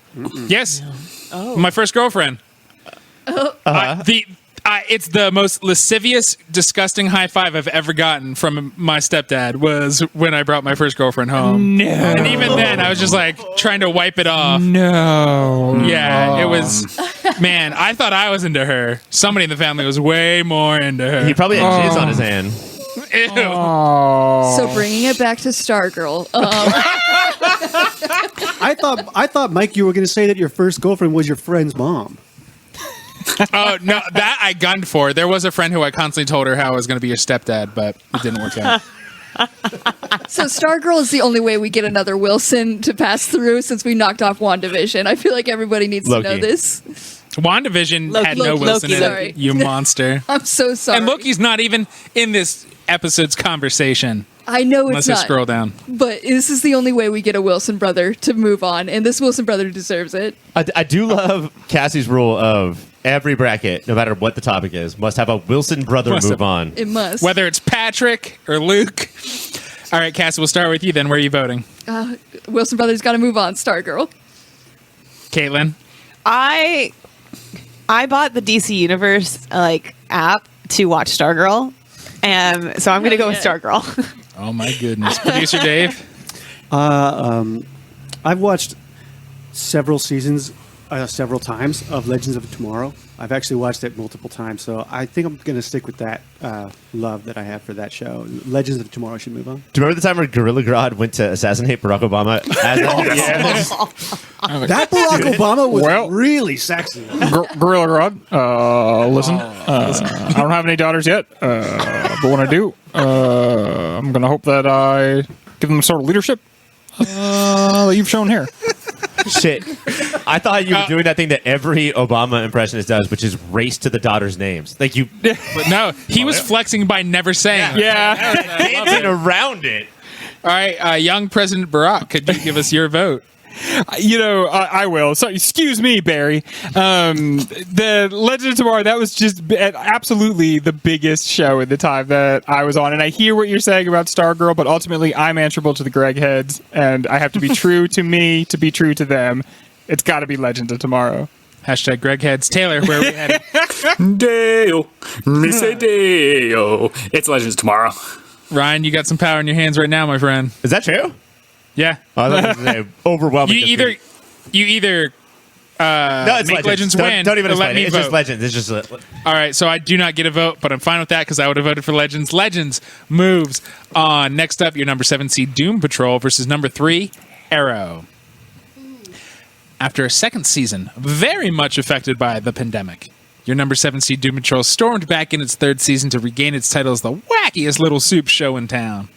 It tells the story of a bunch of less than superheroes who are forced to learn to live together while helping each other heal. Any given episode can have serious, thoughtful scenes about dealing with PTSD, and then cut to a donkey whose farts are a door to a pocket universe.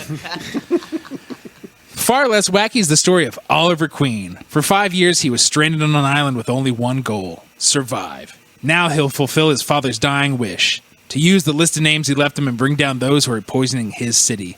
To do this, he must become someone else. He must become something else. He must become the number 3 seed Arrow.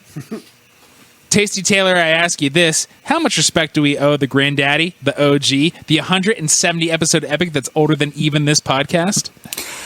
I have to say, listen, you have to give respect where it's due.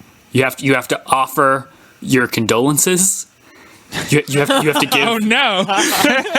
What a turn! You have to pay tribute.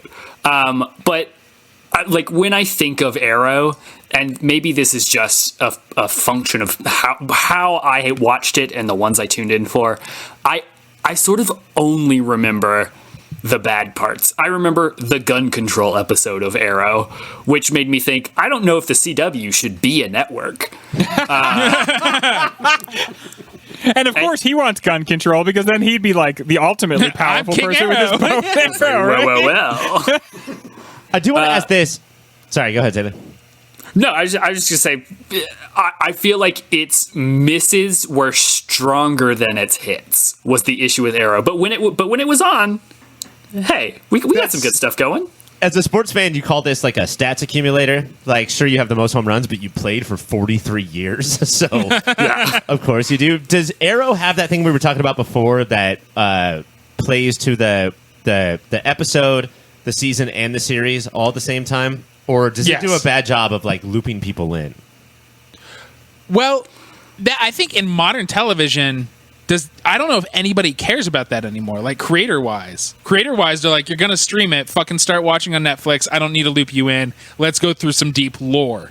And that was some of Ollie's initial monologues at the beginning. Yeah. My name is Oliver Queen. I don't give a fuck who you are. Here's some lore. Here's some lore. Yes, there's 3 black canaries. Read the comics. Fuck you. I know I'm not the most unbiased person when it comes to That Arrow. is true. I think that I was asking like Caitlin and Dave about their intermittent watching of Arrow, and you jumped in immediately. So you're not the least biased person here. Have you seen a show with more salmon ladders? No. Then yeah. I love Mike's impression of Sassy Jaws.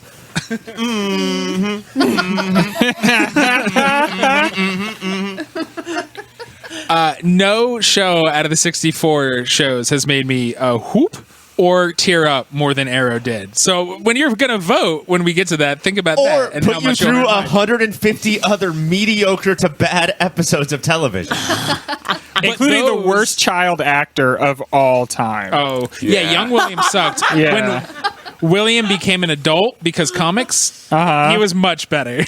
Yeah. Well, Do you guys remember a rare Ragman? adult. Oh my Stop, God, Taylor. Ragman. What? I was just like, do you guys remember Ragman? Yeah, I like that this show very quickly went, oh, everybody else would be saying, but Ragman has a different adventure in his life now after 4 episodes. They literally put him on a helicopter and were like, all right, we'll see you later. Like, they didn't even wait till the next season to do it. The season finale, they're like, all right, Ragman's got to go. We'll talk to you later, and never brought him up again. Do you guys remember the song "Do the Ragman" where he went over all of his dance steps? First you clean the spill, then you re-spill the spill. Use your costume to clean up the spill. Are you guys doing the thing where you talk about Arrow because it's not going to move on? I cannot tell. I can never Yeah. tell. What is the other show? Did you just hear that thing about Ragman? I think it's not moving on. Well, Doom Patrol would also have a character named Ragman. Like, that's not beyond Doom Patrol, but they would do something not boring with it. Yeah, Yeah, but he Ragman would literally become a went clean kaiju spills. and like fight everyone for a while, and then come back like 7 episodes later and be like, "I'm your best friend," and we'd all say, Doom Pa- "Yeah."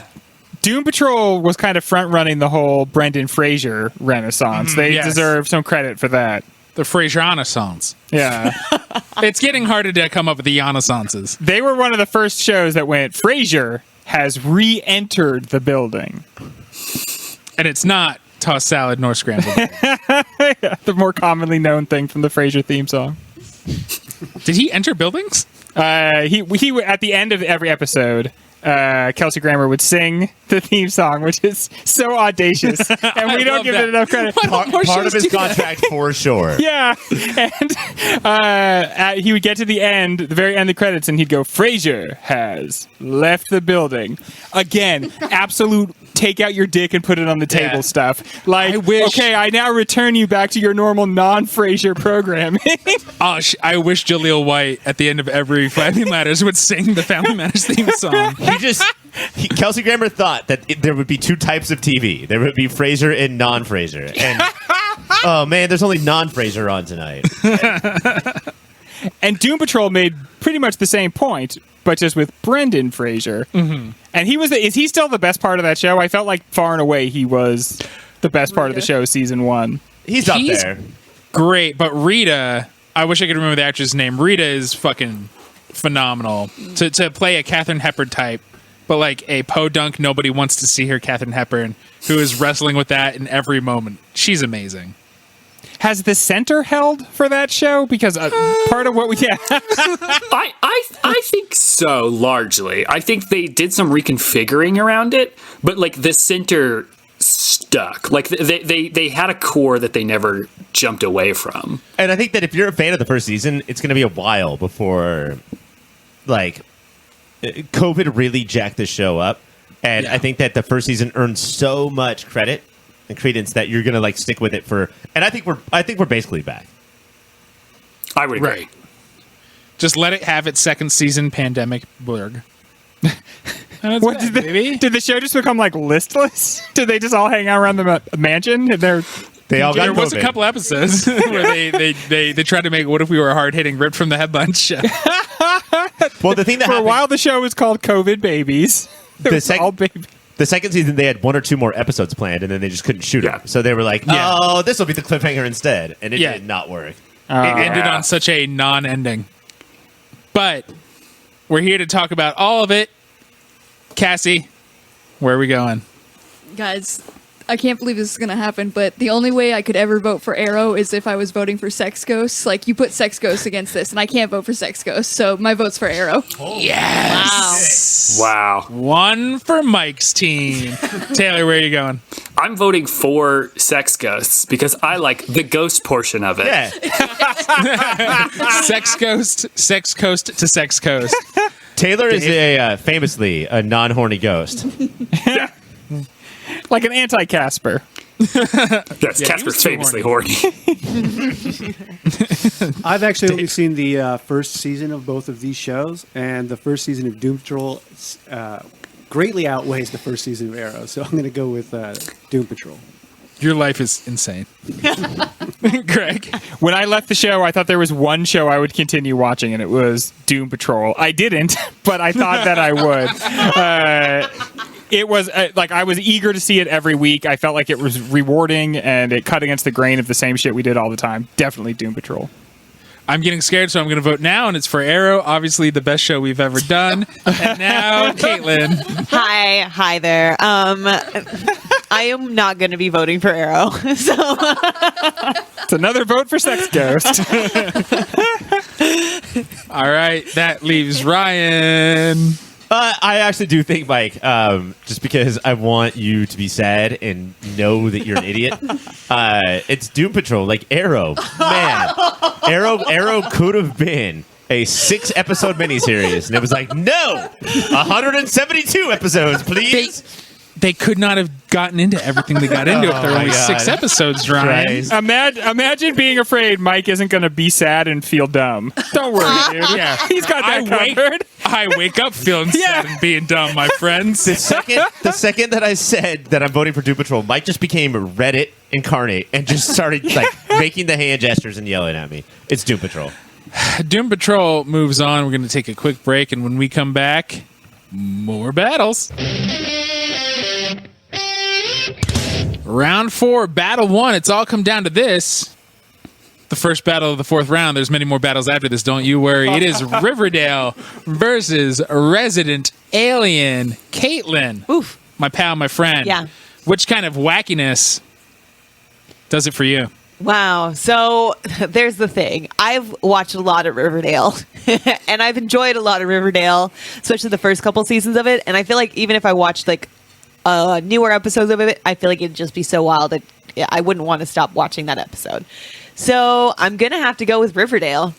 But see, I do want to point out that a lot of people haven't seen Resident Alien, but when it was up against Umbrella Academy, a lot of people were like, I've seen a lot of Umbrella Academy and not Resident Alien, so Resident Alien is my vote. I do feel like I enjoy watching Umbrella Academy. I do too. I like But that it doesn't. show, yeah. It's okay. I don't think it has. I think it's okay. It doesn't have the same gravity that so many of these other shows. Whether it's good TV gravity, which so few of our shows have, or batshit balls to the walls cliffhanger. I got to see what happens next. Not a lot of shows are like, what if we gave Archie Andrews a gun and PTSD and just saw what happened? And then, but Not a lot of shows are like, what if some teens swam in the pond that you're not supposed to swim in after this date in the summer? Whoa, dude. That's a hard-hitting and question. they wear white after Labor Day. What if we gave Archie a gun, put a blindfold on him, spun him around 3 times, and put him in front of a bear? Yes. Who would win that fight? Archie versus the bear. The 3-episode arc where Archie fought, got killed by a bear, had a vision quest, was revived, had to come back to town after the quarantine ended, developed a drinking problem, and then had to take the SATs, and then kicked his drinking habit, was all-time television making. There is literally an episode of Riverdale where Archie is killed by a bear at the end of it. And then the next week they're just like, well, he's back. Obviously, he's fine. He got killed last week. Now, he's good. That for those of you who've kind of stopped watching, Archie is currently, because they aged them all up to how their ages actually are, he is the football coach / history teacher / he's made his football high schoolers also be the volunteer fire brigade of Riverdale. So as a teenager Also- thrown into dangerous situations, he forces them, the new teens, into dangerous situations. Those high schoolers are also treasure hunters / dinosaur hunters who travel into space to fight Mars crime. What I love about what Roberto has done is get a writer's room of 7-year-olds and let him just go to town on the scripts. And you would be Archie had to go to child jail for a while. yeah, and that's where he delivered his impassioned speech about the crazy highs and Highs thrilling and lows lows of high school sports. Yeah, you would. They would you'd be like, "Oh, Riverdale's going to start doing a couple episodes in the theme of Wolf of Wall Street," and they'd be like, "No, the next couple of scenes are going to be in the theme of Wolf of Wall Street." But then we're going to move on. Yeah, we got a boot scoot boogie right out of there. We got 4 more conceits before we're done with this episode. We think that we can hit every Scorsese movie in this one episode. I saw a tweet the other day that was the uncut Gems reference in Riverdale was the exact same episode as the Silence of the Lambs reference episode of Riverdale. And it's and I had to look up which Silence of the Lambs reference episode it was because they've done it 12 times. Oh, yeah. Look, I mean, you're going to get a bad guy behind the glass wall telling you to do things. Betty's dad was Hannibal Lecter for multiple episodes.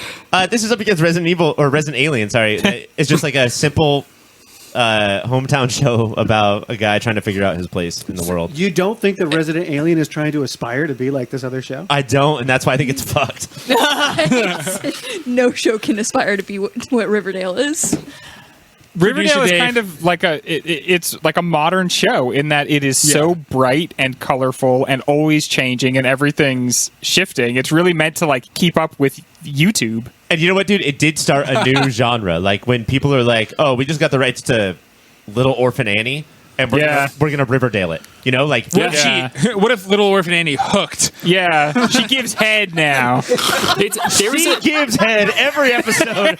It's my guarantee.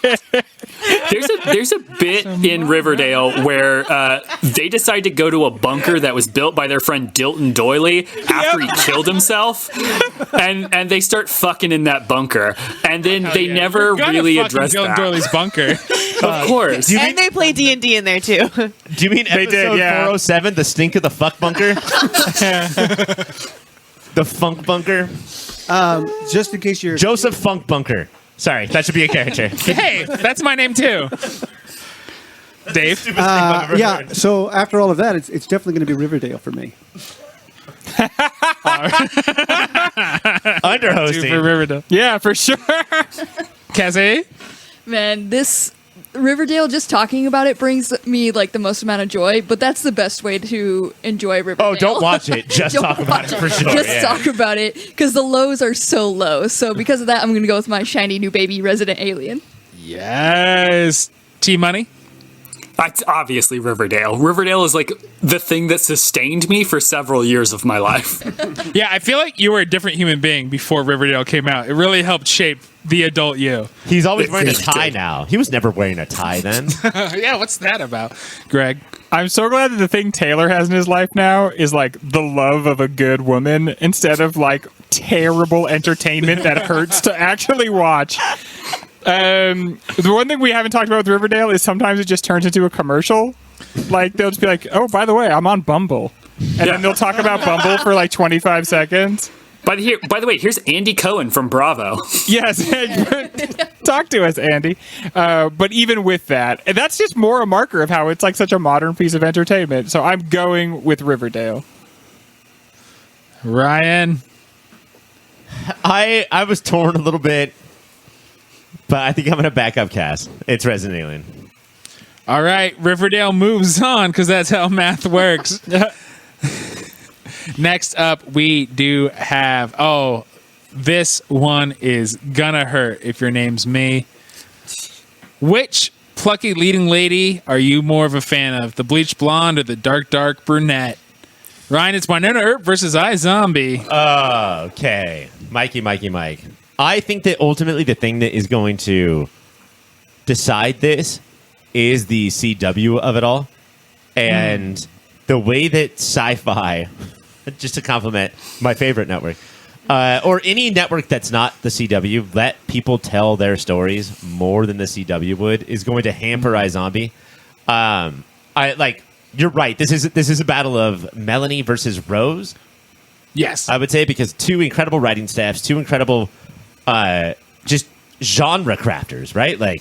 Week in, week out, we're always trying to figure out how we're going to steal a genre and play with it and fuck with it. But Yeah, I don't know. I'm a little nervous right now because of the letters C and W. But I would say iZombie, in a way, so many of our others didn't because they're not like Berlanti or Roberto clad. That's true. Is Rob Thomas does his own thing. Smoothly, by the way. So smooth. So It's so smooth. yeah, so smooth. Let's also forget about it. I think it's so bold. Boomhauer, get outta here. After 3 seasons of a psychic detective zombie show to be like, nope, it's about a war between humans and zombies. Deal with that shit now. I think more than any of our other shows, it changed the very fabric of what it was. Everything that you could say about those episodes is more interesting than the episodes themselves were. As a premise, I agree that it's such an amazing idea, but just as somebody who watched it, they fumbled the execution of it so hard because it felt like they never quite figured out how any of it actually worked, and so they weren't sure how to represent it. And because they did have 22 episodes. Like they had an order because ads were sold. And that's always going to hold you back. Instead of a season that's like, we need 8 hours, we need 10 hours. If you're being tasked for 22 hours a year, that's insane. And one of those hours has to be your characters talking about Bumble. That's very important to us artistically. Cassie, Where am I voting? last week it's now in canon that you hate queer women. So I don't know if that's going to change your vote here. Do you want to keep that personality trait going? It's in canon. She is a Cox girl, so I guess in 400, in episode 400, I guess you can, you're allowed to change canon once. Well, now, Retcon. now if I can do my retcon here, Winona Earp was just so delightfully weird, and I feel like they never lost what, like, iZombie, it's when they got to that war when they lost it. Like, the beginning of it was so strong, where Winona Earp, I feel like, always kept it. So I'm gonna go, let's vote queer with Winona Earp. Smart move for the canon reshuffle. Yeah, thank you. Definitely reading the room. And yeah, we've talked before in other of these battles that starting strong is a bad sign for how your show might do. Greg. Yeah, these shows to me are so equal that I don't know how to judge them, and so I will say I'm going to go with Winona Earp because I was more interested in more of the cast of that show. Like I liked those characters more, and I was more into them, and ultimately I can't remember many of the other characters from iZombie besides Major Lillywhite? Major Lillywhite. Okay, I remember his name because that's ridiculous. But Blaine? Yeah, there's how about the guy? Ravi. Ravi's the other guy. I know. Like Donnie / Scotty. See, I have no idea who that is. I have no idea. But I remember Doc Holliday, and I remember her sister. Stop just fucking saying names out loud and thinking that I know what that is. Like I don't know what that is. Anyway, I'm going with Winona Earp because I think more attracted to more of the characters. Producer Dave. You know what? I like both of these shows a lot too. This is a very difficult one. A lot of people didn't like the Wars Zone episodes from iZombie, but the final season had one of my favorite characters, the young woman who was dying and needed to become a zombie in order to be alive, but then they couldn't do it because she was immune to zombiness. Yeah, she had the Frelick syndrome kid. She crushed. Yeah, she was fantastic. And it's too bad she was introduced so late and then died so quickly. Say la vie. But I am going to go with iZombie. I really like that show. Yes. Katelynn.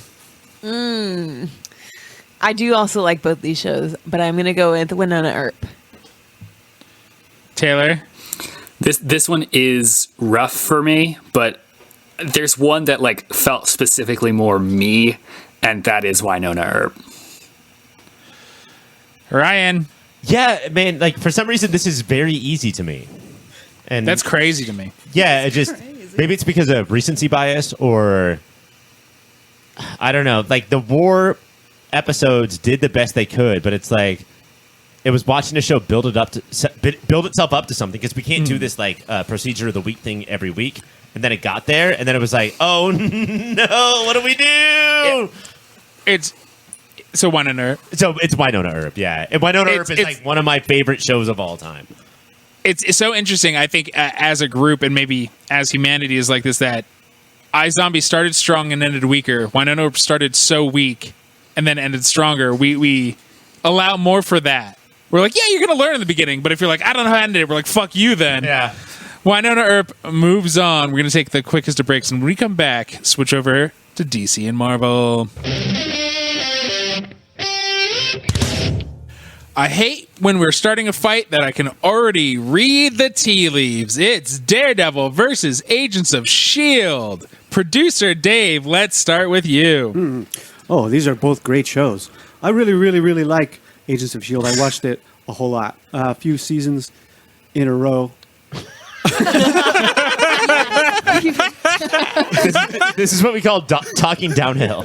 I just hope the words are there. My brain will give me something to say at some point, right? What was the other show? There was Agents of S.H.I.E.L.D. and Daredevil. And Daredevil. Daredevil gave us some of the best fight scenes in any of these shows, which and it has some of the best fighting choreography in general. Yeah, like I think you could maybe even go outside of shows for it. Yeah. Like I mean, it's got like some of the best choreography of any of entertainment in the last. And you know what? 5 years. Movies learned more. And I'll say fighting sound choreography. design. The sound design in Daredevil was really good. Because he was deaf, you think they thought about that a little more? I think they did. Like every like hit felt very impactful, and like sounds of like hammers hitting walls. Like it was enough that I noticed it. If you like, watch a go for fight it. scene from a movie from like the 70s, it feels like no one's doing any damage to anybody because the sound it's so quiet. And that's I wish, and like maybe we'll get street level heroes or heroes that actually fight in MCU, but I wish they started doing more than like my gold can beat your purple laser. Yeah. And thought about choreographing fucking fights. Yeah, or like that might be Moon Knight. Yeah, Right. But that's also TV. Yeah. Be MCU, but they better. If nothing else, they should rehire the choreographers from Daredevil. I'd also like Moon to. Knight. I'd also like to take this quick moment to say on my very first episode of this podcast, I said that the only person who was able to play Moon Knight was Chris D'Elia. Yeah. And I just want to real quick go on record Yeah. and say that I don't stand by that anymore Yeah. for reasons that I'm not going to explain. No. Yeah, now you're like it's Joe Rogan or bust. Yeah, absolutely. So He's you didn't know 5'3". you didn't know that there was a history of our podcast that people could go check on. Yeah. I thought you can just say whatever. And also that nothing bad will ever come out about a person that you recommend on a podcast as a joke. What I love, Taylor, is one, you're brave for bringing it up again and for saying, hey, that was a mistake. Not enough people do that these days. Some advice for me is I've stopped looking up to male comedians. Yeah. Because if you, who's who of Mike's favorite comedians, it is, it went from Louis C.K. to TJ Miller to Chris Hardwick. So maybe just don't look up to dudes at all because eventually they become middle-aged men with money and they do horrific things to women. But Yeah, not I love Daredevil. Ellen. Yeah, Charlie Cox is going to become middle-aged at some point, but he's not. But he's not a comedian. This is why I'm a Kristen Cinema stan, and that's it. Give me Kirk Cameron in Fireproof. Baby, I am all in. As good as the fight sequences were in Daredevil, the action wasn't lacking in Agents of S.H.I.E.L.D. There were some sick. I mean, they called Ming-Na Wen the cavalry, and for a reason. The choreographers came to play anytime Agent May had to do stuff, and then there was some fucking sweet Quake scenes. There was one where we talked about it was like a 10-minute finale where her beating the shit up / quaking dudes to death running through, and they might have gun for hired the Daredevil choreographer for that one episode, but they also would kick it up every once in a while. There was And also, isn't sorry, go. There was this great scene where Coulson comes back into the room after Ghost Rider and Quake had just had a good fight sequence, and he's like, "Man, I'm sorry I missed that." 'Cause that was fantastic. Yeah, You're both breathing so hard. the Coulson as like fan of what goes on in action. Uh-huh. That's a fun thing. And to me personally, the big difference maker here, what's going to move my vote, is that like it feels like Agents of S.H.I.E.L.D. is one of like maybe 4 of the biggies for the history of this show. Not that Daredevil's not a big show, not that it's not important, but like Ryan and Mike have been so into every single twist and turn of Agents of S.H.I.E.L.D. It would feel like unrepresentative of what we're doing for it not to move on. Were those texts annoying, by the way, where we would text all of you and say, it's 8 p.m. on Tuesday, tune into ABC, guys, and watch with us. Yeah, What are Bobby Morrison, Lance Blood going to get up to today? It's the 21st century. Stop telling me to tune into things. Yeah. That is Tune in, meaningless now. Turn on your TiVo. Yeah, the four granddaddy shows are The Walking Dead, Arrow, Gotham, and Agents of S.H.I.E.L.D., and those are the modern era comic book based TV shows that are around before our podcast. And again, I don't want... There were 60 more that came out since we started. 60. There's 60 more that came out. I don't want to put my thumb on the scale, but Gotham, The Walking Dead, and Arrow are no longer in this bracket. Okay. And Seems a little revealing, I mean- but so who knows where voting might happen. Caitlin? Oh wow. I'm going to vote for my dog's favorite. It's going to be Daredevil. I want to remind you how much you hate Wilson Fisk. I do, but I love Daredevil. hey, are you lobbying right now? Maybe. Yeah, revealing all cards. I want S.H.I.E.L.D. to move on. All right, Cassie. Cox girl. Let's go Daredevil. Greg. Definitely Agents of S.H.I.E.L.D. for me. Taylor. It's Agents of S.H.I.E.L.D., baby. The same way everyone does. Producer Dave. D'Onofrio is probably the best actor in all of these shows, and maybe in all of any superhero anything. Definitely the Maybe in the history of mankind. But I mean, Agents of S.H.I.E.L.D. plays with every single genre: time travel, space travel, interdimensional travel. bus travel. Fourth dimensional travel. Walking. It's Agents of S.H.I.E.L.D. Yeah, lots of walking in it, actually. Some jogging too. Ryan? My name's Ryan, Mike. Nice to meet you. Always has been, always will be. I had to look at my script. Let's one thing that we haven't talked about Daredevil. I think that the thing that sunk the Netflix Marvel shows more than anything, more than extra episodes, was that Marvel, from when it started, from with the comic books, and then into the Marvel movies that were not MCU, and then the Marvel movies that were, starting with Iron Man, is that there is some semblance of humor. And Daredevil kicked off this thing where they were like, "We will have none of that." No. If you think of something funny, you look at this cross and you get down on one knee and you pray to God. They thought, instead of giving every character a bit of what I like to say humanity, and that is all humans try to make jokes, they were like, what if we put it all into Foggy Nelson? Yeah. Right. That was not a good call. I can't believe Not a good call. that Agents of S.H.I.E.L.D. is going to take this Marvel bracket down and go to the Final Four. Oh my God. Your Marvel show of the final bracket is Agents of S.H.I.E.L.D. the way Mike wants it. Next up is DC's Legends of Tomorrow, a CW mainstay versus Doom Patrol. Cassie, farting donkeys, or I bet Legends of Tomorrow said funky, or Cisco fighting bad guys. Yeah, there was literal Cisco on Legends of Tomorrow. We had Thong Song on Legends of That Tomorrow. was his superhero name. I'm literal Cisco. Literal Cisco. It's Legends of Tomorrow. Probably not voting, but like this is amazing. I don't need to talk at all. It's Legends of Tomorrow. Again, I repeat, Cisco was on an episode. And not Cisco from The Flash, who's the poor Cisco. I would never talk about him. Although Yeah. that's a good I mean- nickname for him. He's closer to the Cisco routers. Yeah, not that either. Oh! This is another one where, yeah, it feels like the pedigree of the show as relates to our interest in it would put Legends ahead.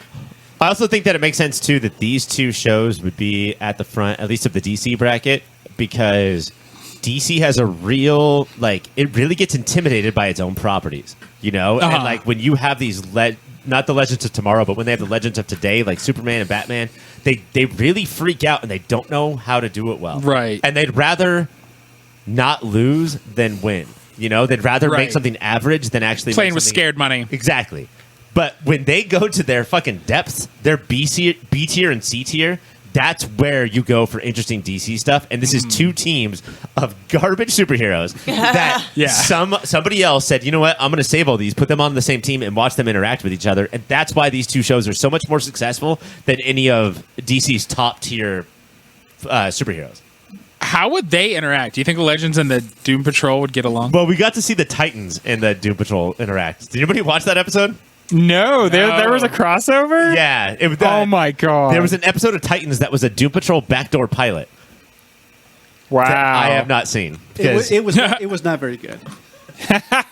And even the Doom Patrol, like their characterizations were a little different, and it wasn't the bonkers that Doom Patrol would go. There was no sex ghosts in the Titans episode of Doom Patrol. I feel like Doom Patrol tries to do the same thing that Legends of Tomorrow does, but then gives itself a lot more credit for being like avant-garde about it. Like Did you see what we did? Yeah, there's a way back Legends then. of Tomorrow's just like delivers entertainment that is a little less self-congratulatory than Doom Patrol, which has its roots in the fact that it's a postmodern comic book from actual postmodern times. But Yeah. like it makes the book a little insufferable too. And so I don't know. I think there's like just a more fun and whimsy, and yet still delivering the kind of like postmodern In winks. Yeah.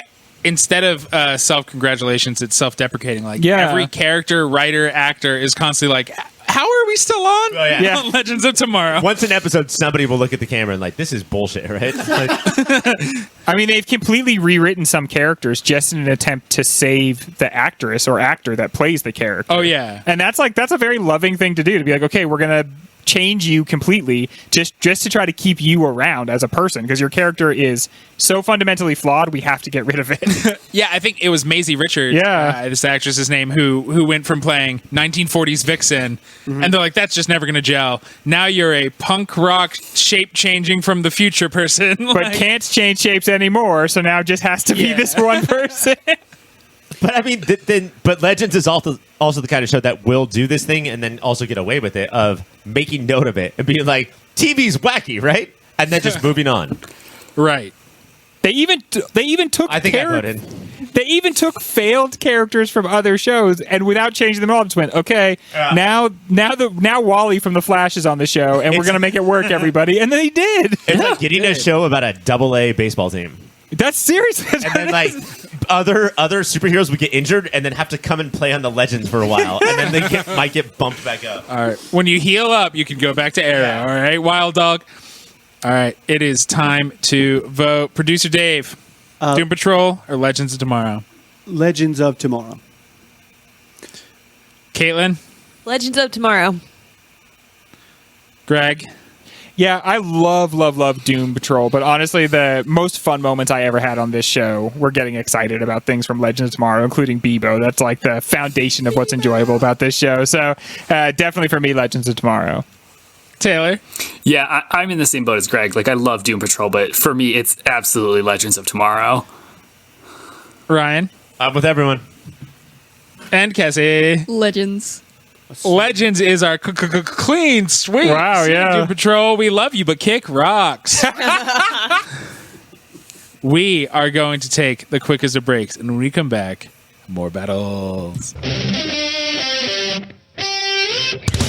It all comes down to this if you ignore the next two battles. It is Got me again. Darling Riverdale versus horror superhero Winona Earp. So many of these shows throughout all of it, all the shows we have left, I'm going to tell you, at some point, one or more people have argued, well, isn't this the soul of what the superhero show is? So no longer can we use that. Also, I think that with all four of the shows left, and maybe this is not surprising, but it's like I just laughed at that. Was that intentionally funny? I don't know. Who cares? Let's move on. I think the biggest surprise is that Dark Matter is not in this battle. Yeah, I think that surprises all of us equally. It is.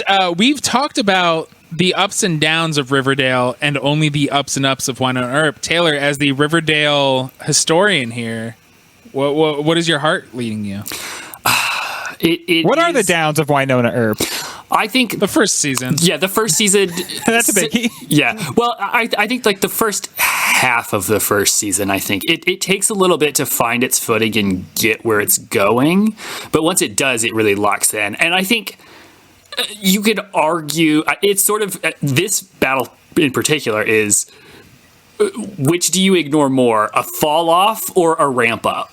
Right. And it's for me, and this is so hard for me to say, I think I forgive the ramp up more. Like, I think I give you the ability to find your footing and figure out what the show is and give us a little bit of runway. And then once you're locked in, you sort of go for it. And I don't think Wynonna Earp ever really stumbled back to that level ever again. Whereas Riverdale, I think at a certain point, they sort of they hit the crazy button and then put it on autopilot, and we're like, let's just see what happens. And I think it lost a little bit of the soul of the show. And at a certain point, it's just like a headline generator, which gets exhausting. Not charming anymore. Well, like, the worst thing that you can do when you're like skating downhill is to realize that you're skating downhill. Because at that point, like, when your mind recognizes what you're doing, you're like, oh shit, I should keep trying to do this. But your body was already doing it. So once your mind starts like trying to keep you doing it, then you're fucked and you're gonna stumble everywhere. And that once everyone decided what they thought about Riverdale, and they were like, oh, we have to try to do this then. No. It's weird because you have to, with a TV show that's getting popular, and Riverdale has like a borderline popularity, you have to keep it going, and you also have to get somewhere at the same time. And that's hard to do both of those things. I think when you are a less popular show, like Wynonna Earp, you are like boiled down to just the core of who actually likes your show, and then you serve those people. Yes. Riverdale is trying to serve like everybody at the same time. Wynonna Earp is trying to serve like 30,000 Wynonna Earp fans. Yeah. It also turned like somewhere around like the end of season 3 or the beginning of season 4 of Riverdale, you could sort of feel that like it was no longer the original writers, it was new writers who were trying to capture what they liked about the original writers writing. And at that point, you're just sort of like a copy of a copy, and you can like tell Simpsons where the fan scenes theory. are. Exactly. Yeah. But see, with The Simpsons, that took 15 years because that's how TV worked back then. With Wynonna Earp, with Riverdale, there's so much turnover that you're in and out of a writer's room in 2 to 3 I don't want to say Wynonna Earp got perfect. What surprised me out of all the shows, it got dragged down by lore. The amount of twists and turns and mythology you had to remember by the back end, it was shocking. It's like, isn't this just a quippy we're a found family show? Like, but now I have to remember all this who's heaven, who's hell, and what some's good, bad. How many Their lives mom and is allegiances bad. has Bobo had? Oh, rest in peace, Bobo. We fucking love Bobo here, don't we, folks? Is this final thing going to be a Bobo versus Bebo competition? Bobo v. Bebo. All right, let's vote, Katelynn. Oof. Okay, so it is. Can you name the two? Wynonna Earp or Riverdale? I went blank. I swear to God, I went blank. It's Riverdale. Okay. Producer Dave.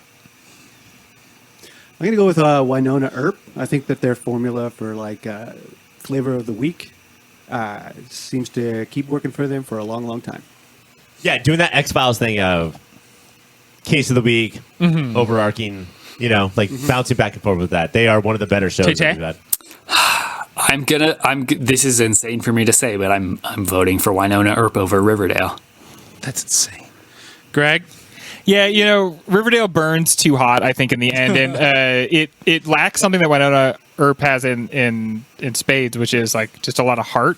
Like, I feel like even though I didn't watch that show for its whole run, and I haven't watched it in a long time, when I think of those characters, they feel like a nice group of people that I wish I could go back to. Riverdale it doesn't have that same heart feeling for me. So yeah, it's just a bunch of abs you'd like to look at again. Yeah, it's a bunch of hot people, but it was like it's just everything was always so crazy with it all the time that it made me a little exhausted in the end, and I felt like it could never commit to the perfect version of itself because it still wanted to have mass appeal. I think there is like a place Riverdale really wants to go that it can't successfully go to. It's held back. Do you think in the next season they will finally realize, Greg, that they are in a TV show? I still think they will eventually do that, but I think that's the kind of thing that they are barred from actually doing, and that it's that's like one of the final realizations of the formula. But I don't think they can do that because I don't think that's what's going to make most people happy, and I think that show is kind of hemmed in by what market share it does have, which at this point is probably very little, but I still think it's like probably for CW standards, it's probably still a popular show, right? Yeah, I mean, who knows? CW, nobody watches it. Yeah. Cassie. CW, thanks for having the TV on. I would get so excited for the shows because they were amazing, and then if an episode fell flat, it was flat. So I'm going Winona Earp. Ryan. Yeah, man. I thought when I woke up this morning, I was like, man, I think that Riverdale's going to go way farther than anybody thinks, just because of how important it was to the show. But no, it's Winona Earp for sure. Like that, it's just better Riverdale in every did way go that we've been farther talking about. Than I thought. Winona Earp wins the Indie Horror Bracket. Next up, it is your DC show versus your Marvel show. That is, of course, Marvel's Agents of S.H.I.E.L.D. versus DC's Legends of Tomorrow. Oh, wow. Let's all go around the room and say one nice thing about Agents of S.H.I.E.L.D., starting with you, Cassie. No, wait, it can win. It can totally win. I watched an episode where a robot was killing them all, and it was very fun. It was a very fun episode. Out of 10, what would you rate that episode? I would 10! I would Come rate on. it a All right. 9.5 just because Ryan screamed 10 so hard. It's an 8 out of 10. It's an 8 out of 10, folks. It's an 8 out of 10. 8 out of 10. I love how excited Taylor got. I think that's the first bit I ever did as an extended bit on this show. Yeah, you rated everything an 8 out of 10 for a year straight because she was the big bad of Agents of S.H.I.E.L.D. We were so young. No. So Ryan, you I could still eat cheese at that time. Oh, you were young. Still, when We all hit that point eventually, don't we, folks? We do. We can't eat cheese anymore. Greg, I'm sorry to cut you off. Okay, my one nice thing about Agents of S.H.I.E.L.D. is that it made my friends very happy. Oh my god. I'm sorry that when I would watch the show, it felt so bad to me. I was like, I don't care about any of these people. I don't care about what's going on. It's like depressing. It just looks like mid-tier TV. It made me actually feel anxious because I'm like, this is my one precious life, and I'm watching like the least important character from Avengers lead this ragtag group of like, I guess, able actors. I don't know. Least important, he's the reason they became the Avengers because Loki killed him. Yeah. This is the same thing that Greg said when he watched Show Up. My nice thing is that it made you and Ryan very happy. I like How that. you feel about Fast and the Furious, yes? I like that the way No. Greg talks about these movies or these shows like when your friend marries like a shitty guy.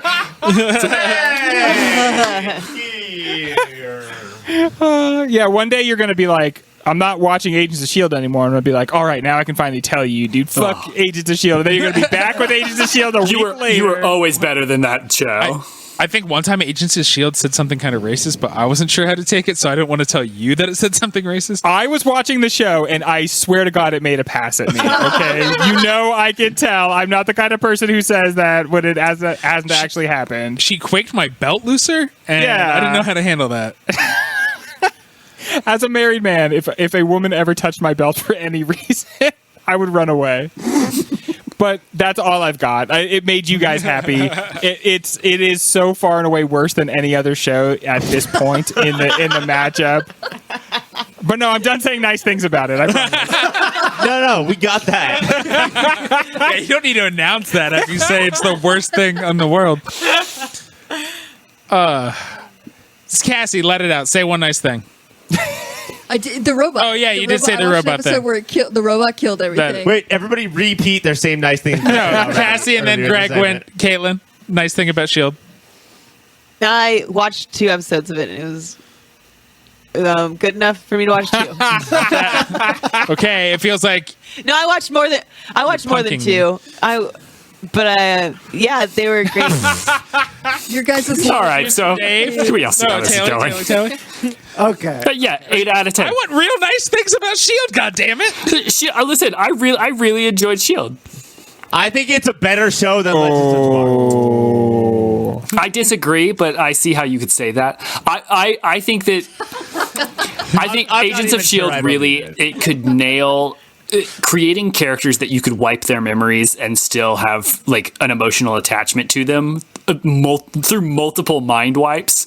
And I think So in that one criteria, it's one of the best shows of all time. I agree. Yes, and I'll put that on my gravestone. There you go. That lemon thing was always very funny. Lemon was good. Yeah. Deke Love Yeah. Lemon. Right. Lemon was good. For those of you who were not at me and my wife's wedding, most of Mike's 12-minute Best Man toast was based on the show Agents of S.H.I.E.L.D. Half of it was lemons and Agents of S.H.I.E.L.D., half of it was onions and Arrow. This is where our friendship is based on. Sometimes old ways are best. Yes, that was in my toast. Thank you for remembering that, Taylor. Yeah. PD, say one nice thing about S.H.I.E.L.D., and then we can all vote for Legends of Tomorrow. Okay, so there's the Gemma episode where she's alone with that creepy On the guy. moon! Space Planet. Space Planet. Holy crap, that was a really good episode. Maybe Really? the best- Yeah, Space Planet is a great name. Space Planet. Whoa. No, wait. Where else? Like, unlike Earth Planet. That would be bad news.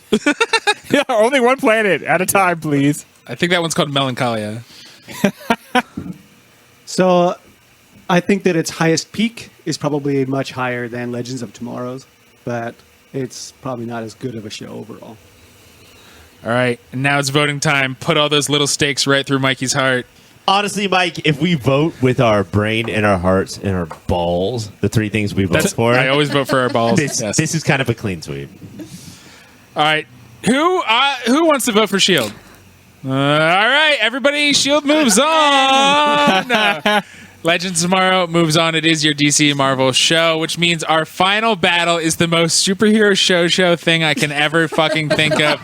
Here, your two titans of what is that and who gives a fuck? It is Winona Earp versus DC's Legends of Tomorrow. Fuck yeah. Wait, can I ask Taylor, Greg, Dave, and Caitlin, would Watchmen be here right now if it was still available? No. Yeah, I think yes. for me, I don't think so. even with all the how we felt about it in the past and everything like that, Watchmen is so far and away like the best thing that's ever happened to comic book shows that I think I would have agitated to push it forward, or I believe it should be in this position. Well, let me ask you this then, Greg. If me, Mike, and Cassie as people were up against Watchmen, what would you vote for? I'd stick with my people because that's a flaw in my character that I'll always just stick with the people around me, even if they're I've always said even that's if there's your flaw. obviously like a much better That's way the to go. Achilles heel. I don't think it would have. Right now, the four shows we just talked about are all the most fun shows. Yeah, Yeah. The most ridiculous, the most fun. And that is what this superhero show is all about. Just having the most fun watching. That's very true. Yes. television. Oh, now Ryan agrees. Last week he was screaming at Cassie and I. Legends Tomorrow beat Watchmen. All right, folks. Yeah, I feel and I fine mean, about that. it kind of has been borne out. Obviously, it was, It happened. Watchmen could be in the same position, but it's not like Legends got wiped out earlier in a round. I mean, it just took down Agents of S.H.I.E.L.D., which like that is pretty impressive. Yeah. So maybe it was a good call. It's a show that when I think about it, I feel very warmly towards it. Like, I'm glad that it exists, and I hope that there's like 13 and 14-year-old kids who were queer and watched it and felt like represented, or just kids who travel through time. They want to see themselves on the screen as well. Where am I? Every show I watch is kids not traveling through time. Mike, can we do this then, real quick? Because I think that I don't know. Let's just say we haven't gotten to a vote yet or a conversation, but let's just say it. Let's assume Legends of Tomorrow wins. Do we know who each other is in this long Who's journey which legend? of the seven of us going through the last 400 episodes, the last 400 weeks, the last 8 So years? long. Is it of the Legends specifically? Okay. Yes, of the All right, legend. so, Caitlin, we're going to start with you. Taylor, which legend is Caitlin? Oh, which legend is Caitlin? I feel like Mick Rory. I was about to, I think it actually is Mick Rory. I think Caitlin is the she jumps in when she needs to and lights fire to everything. And probably secretly has a good novel in her. Yes. But good but sexy. That would be so surprising. That would be the most surprising thing Yeah. ever. Caitlin wrote a book and it's steamy. Yeah, it's crazy Caitlin because wrote a book. That'd be crazy. Taylor is famously not horny, but if he Yeah. wasn't around, Caitlin would be our famously not horny friend for sure. Yeah. Except she loves Charlie Cox's butt. That's the one wrench in that. But it's like on an aesthetic level. Yeah, I mean, like David, Yeah. the statue of. Producer Dave, what legend is Caitlin? What legend is Katelynn? Yeah, this calls for an intimate knowledge of the legends of tomorrow. And I have Caitlin. to say. Which legend would warm pasta between their legs and then eat it as a I feel snack? like there again, it's Mick Rory. really Yeah. Yeah, she's totally Yeah. Mick Rory. That's just who All she right. is. I think she Just did that. group Yeah. on, move on. All right. That is Caitlin. All right, Greg, who's producer Dave? Who is producer Dave? Oh, you know who? The ship. And the way Gideon? it's just, yeah, Gideon. something in between a character, but also very reliable and always sort of back at home base, always there for everybody. Gideon. British, surprisingly sexy. Yeah, I remember that they're finally like, okay, we got to show you what this lady looks like. Everybody, okay, we're wasting her just on a voice? No way. Get in here, gal. Come on. This is Gideon. Turn everyone. around. Check Turn her around. out. Hey, everybody, look at her turn around. It got creepy. Let's objectify the ship. Somebody made it creepy. All right, does everybody agree with Gideon, or does somebody want to Yes. say something else? Okay. I like Gideon. Freak out. What is Taylor? Taylor's Gary. Yes. Yeah, dude. yeah, I knew that was coming. He's Strong more Gary important energy. than you thought he would be. No, actually, that's not true. Is Taylor Brandon Routh? Oh, I like that more than Gary because I don't like Gary at all, and I love Brandon Routh. Just like you think, you sort of think he's handsome, but then when you look at him, not really.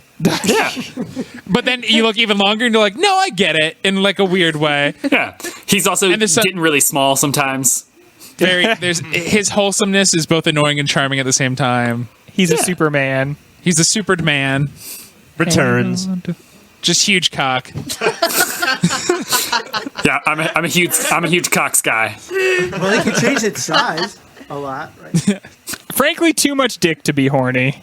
I don't want to deal with all that. Famously too much dick to be famously so little horny. All right, what are we talking about, Greg, Cassie? Greg, man, does of the core team, can we include Bebo? Because I just feel Oh, he's so cuddly. he's So cuddly, so fuzzy. The heart of the whole team and like our champion. I just feel like it's got to be Bebo. Wow. Also, Going away. every single time that me, Cassie, and Mike run together to become the same body, we just, Yeah. It's just Greg. but then it's just Greg sitting alone with no friends. I guess I'll hop on my bike and tweet about it. Wait, Greg, do you think that before every tweet that you send? Yeah, I'm going to tweet about this. What I always think is, ooh, one of my little thoughts. And then I immediately run to my phone Little thoughts for the Greg heads. and inscribe it. You run up to your wife, you say, "I had one of my little thoughts." Don't tell her what it is, and then run back to your phone. Before we get to our hostess with the most is Cassie, I want to submit that Ryan and I are Firestorm. Two people who are mad together, Yeah. but man, when you throw them, they are annoying as hell. But don't they love each other? But don't they love each other?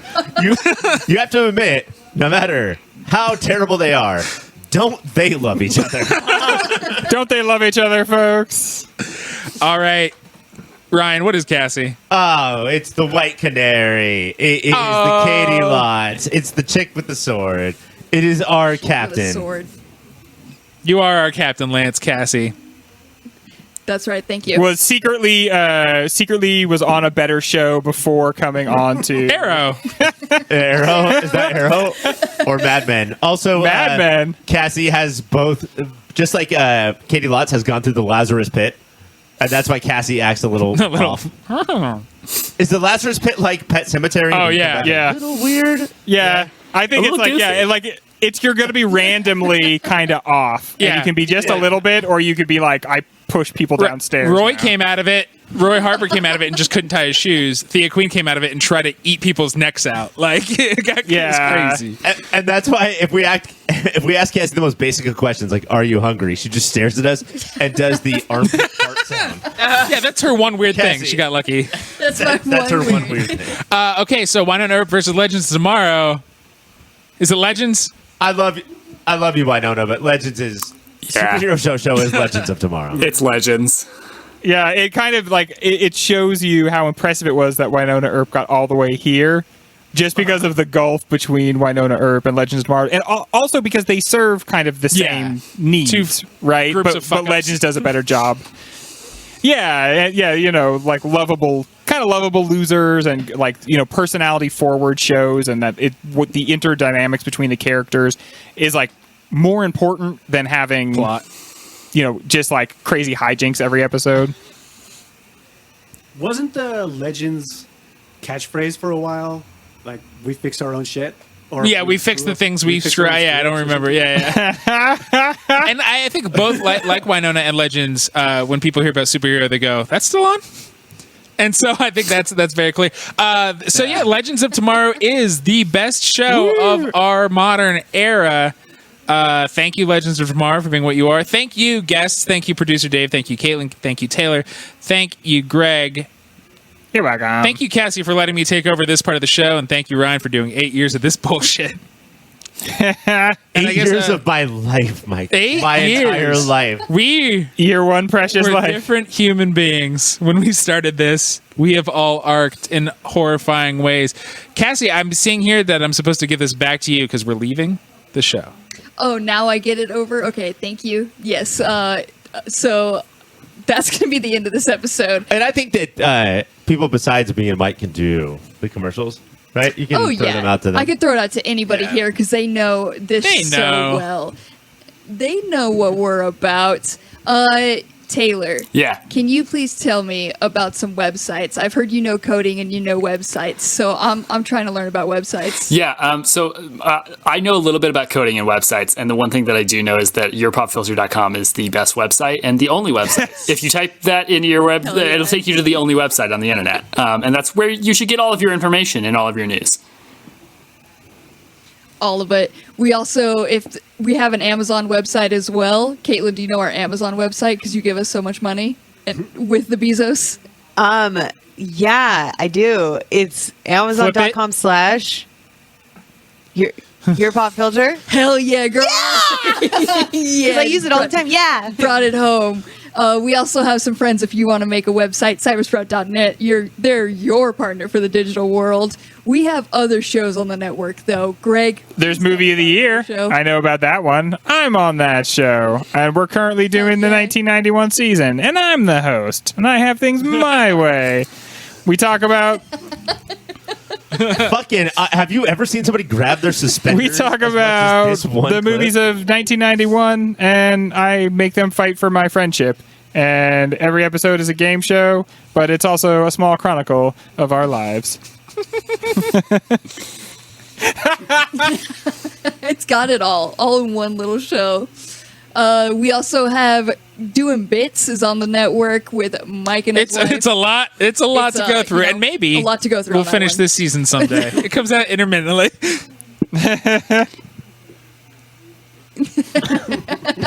That one's our surprise one. Dave, producer Dave. Mm-hmm. We're on social media. I know you know all about social media. Can you tell us where? Tell people they can find us? That's a complicated question. Well, Yeah. they have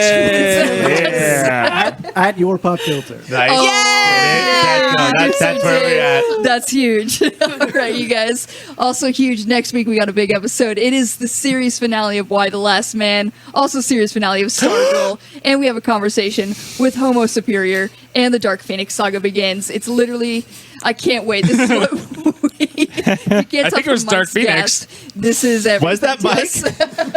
If there had been a fly anywhere in your apartment, you would have sucked that bad boy in. Dude, Mike. But that's it. Yeah, dude. If there had been a vacuum in his apartment, that vacuum is now sucked into his mouth. Jesus, you're disgusting. All right, that's a wrap on the 400th episode, guys. 400 down. For Mike, I'm Ryan. For Ryan, I'm Katelynn. For Katelynn, I am I like producer this. Dave. For Greg, I am Taylor. And for Taylor, I am me. Bye, everyone.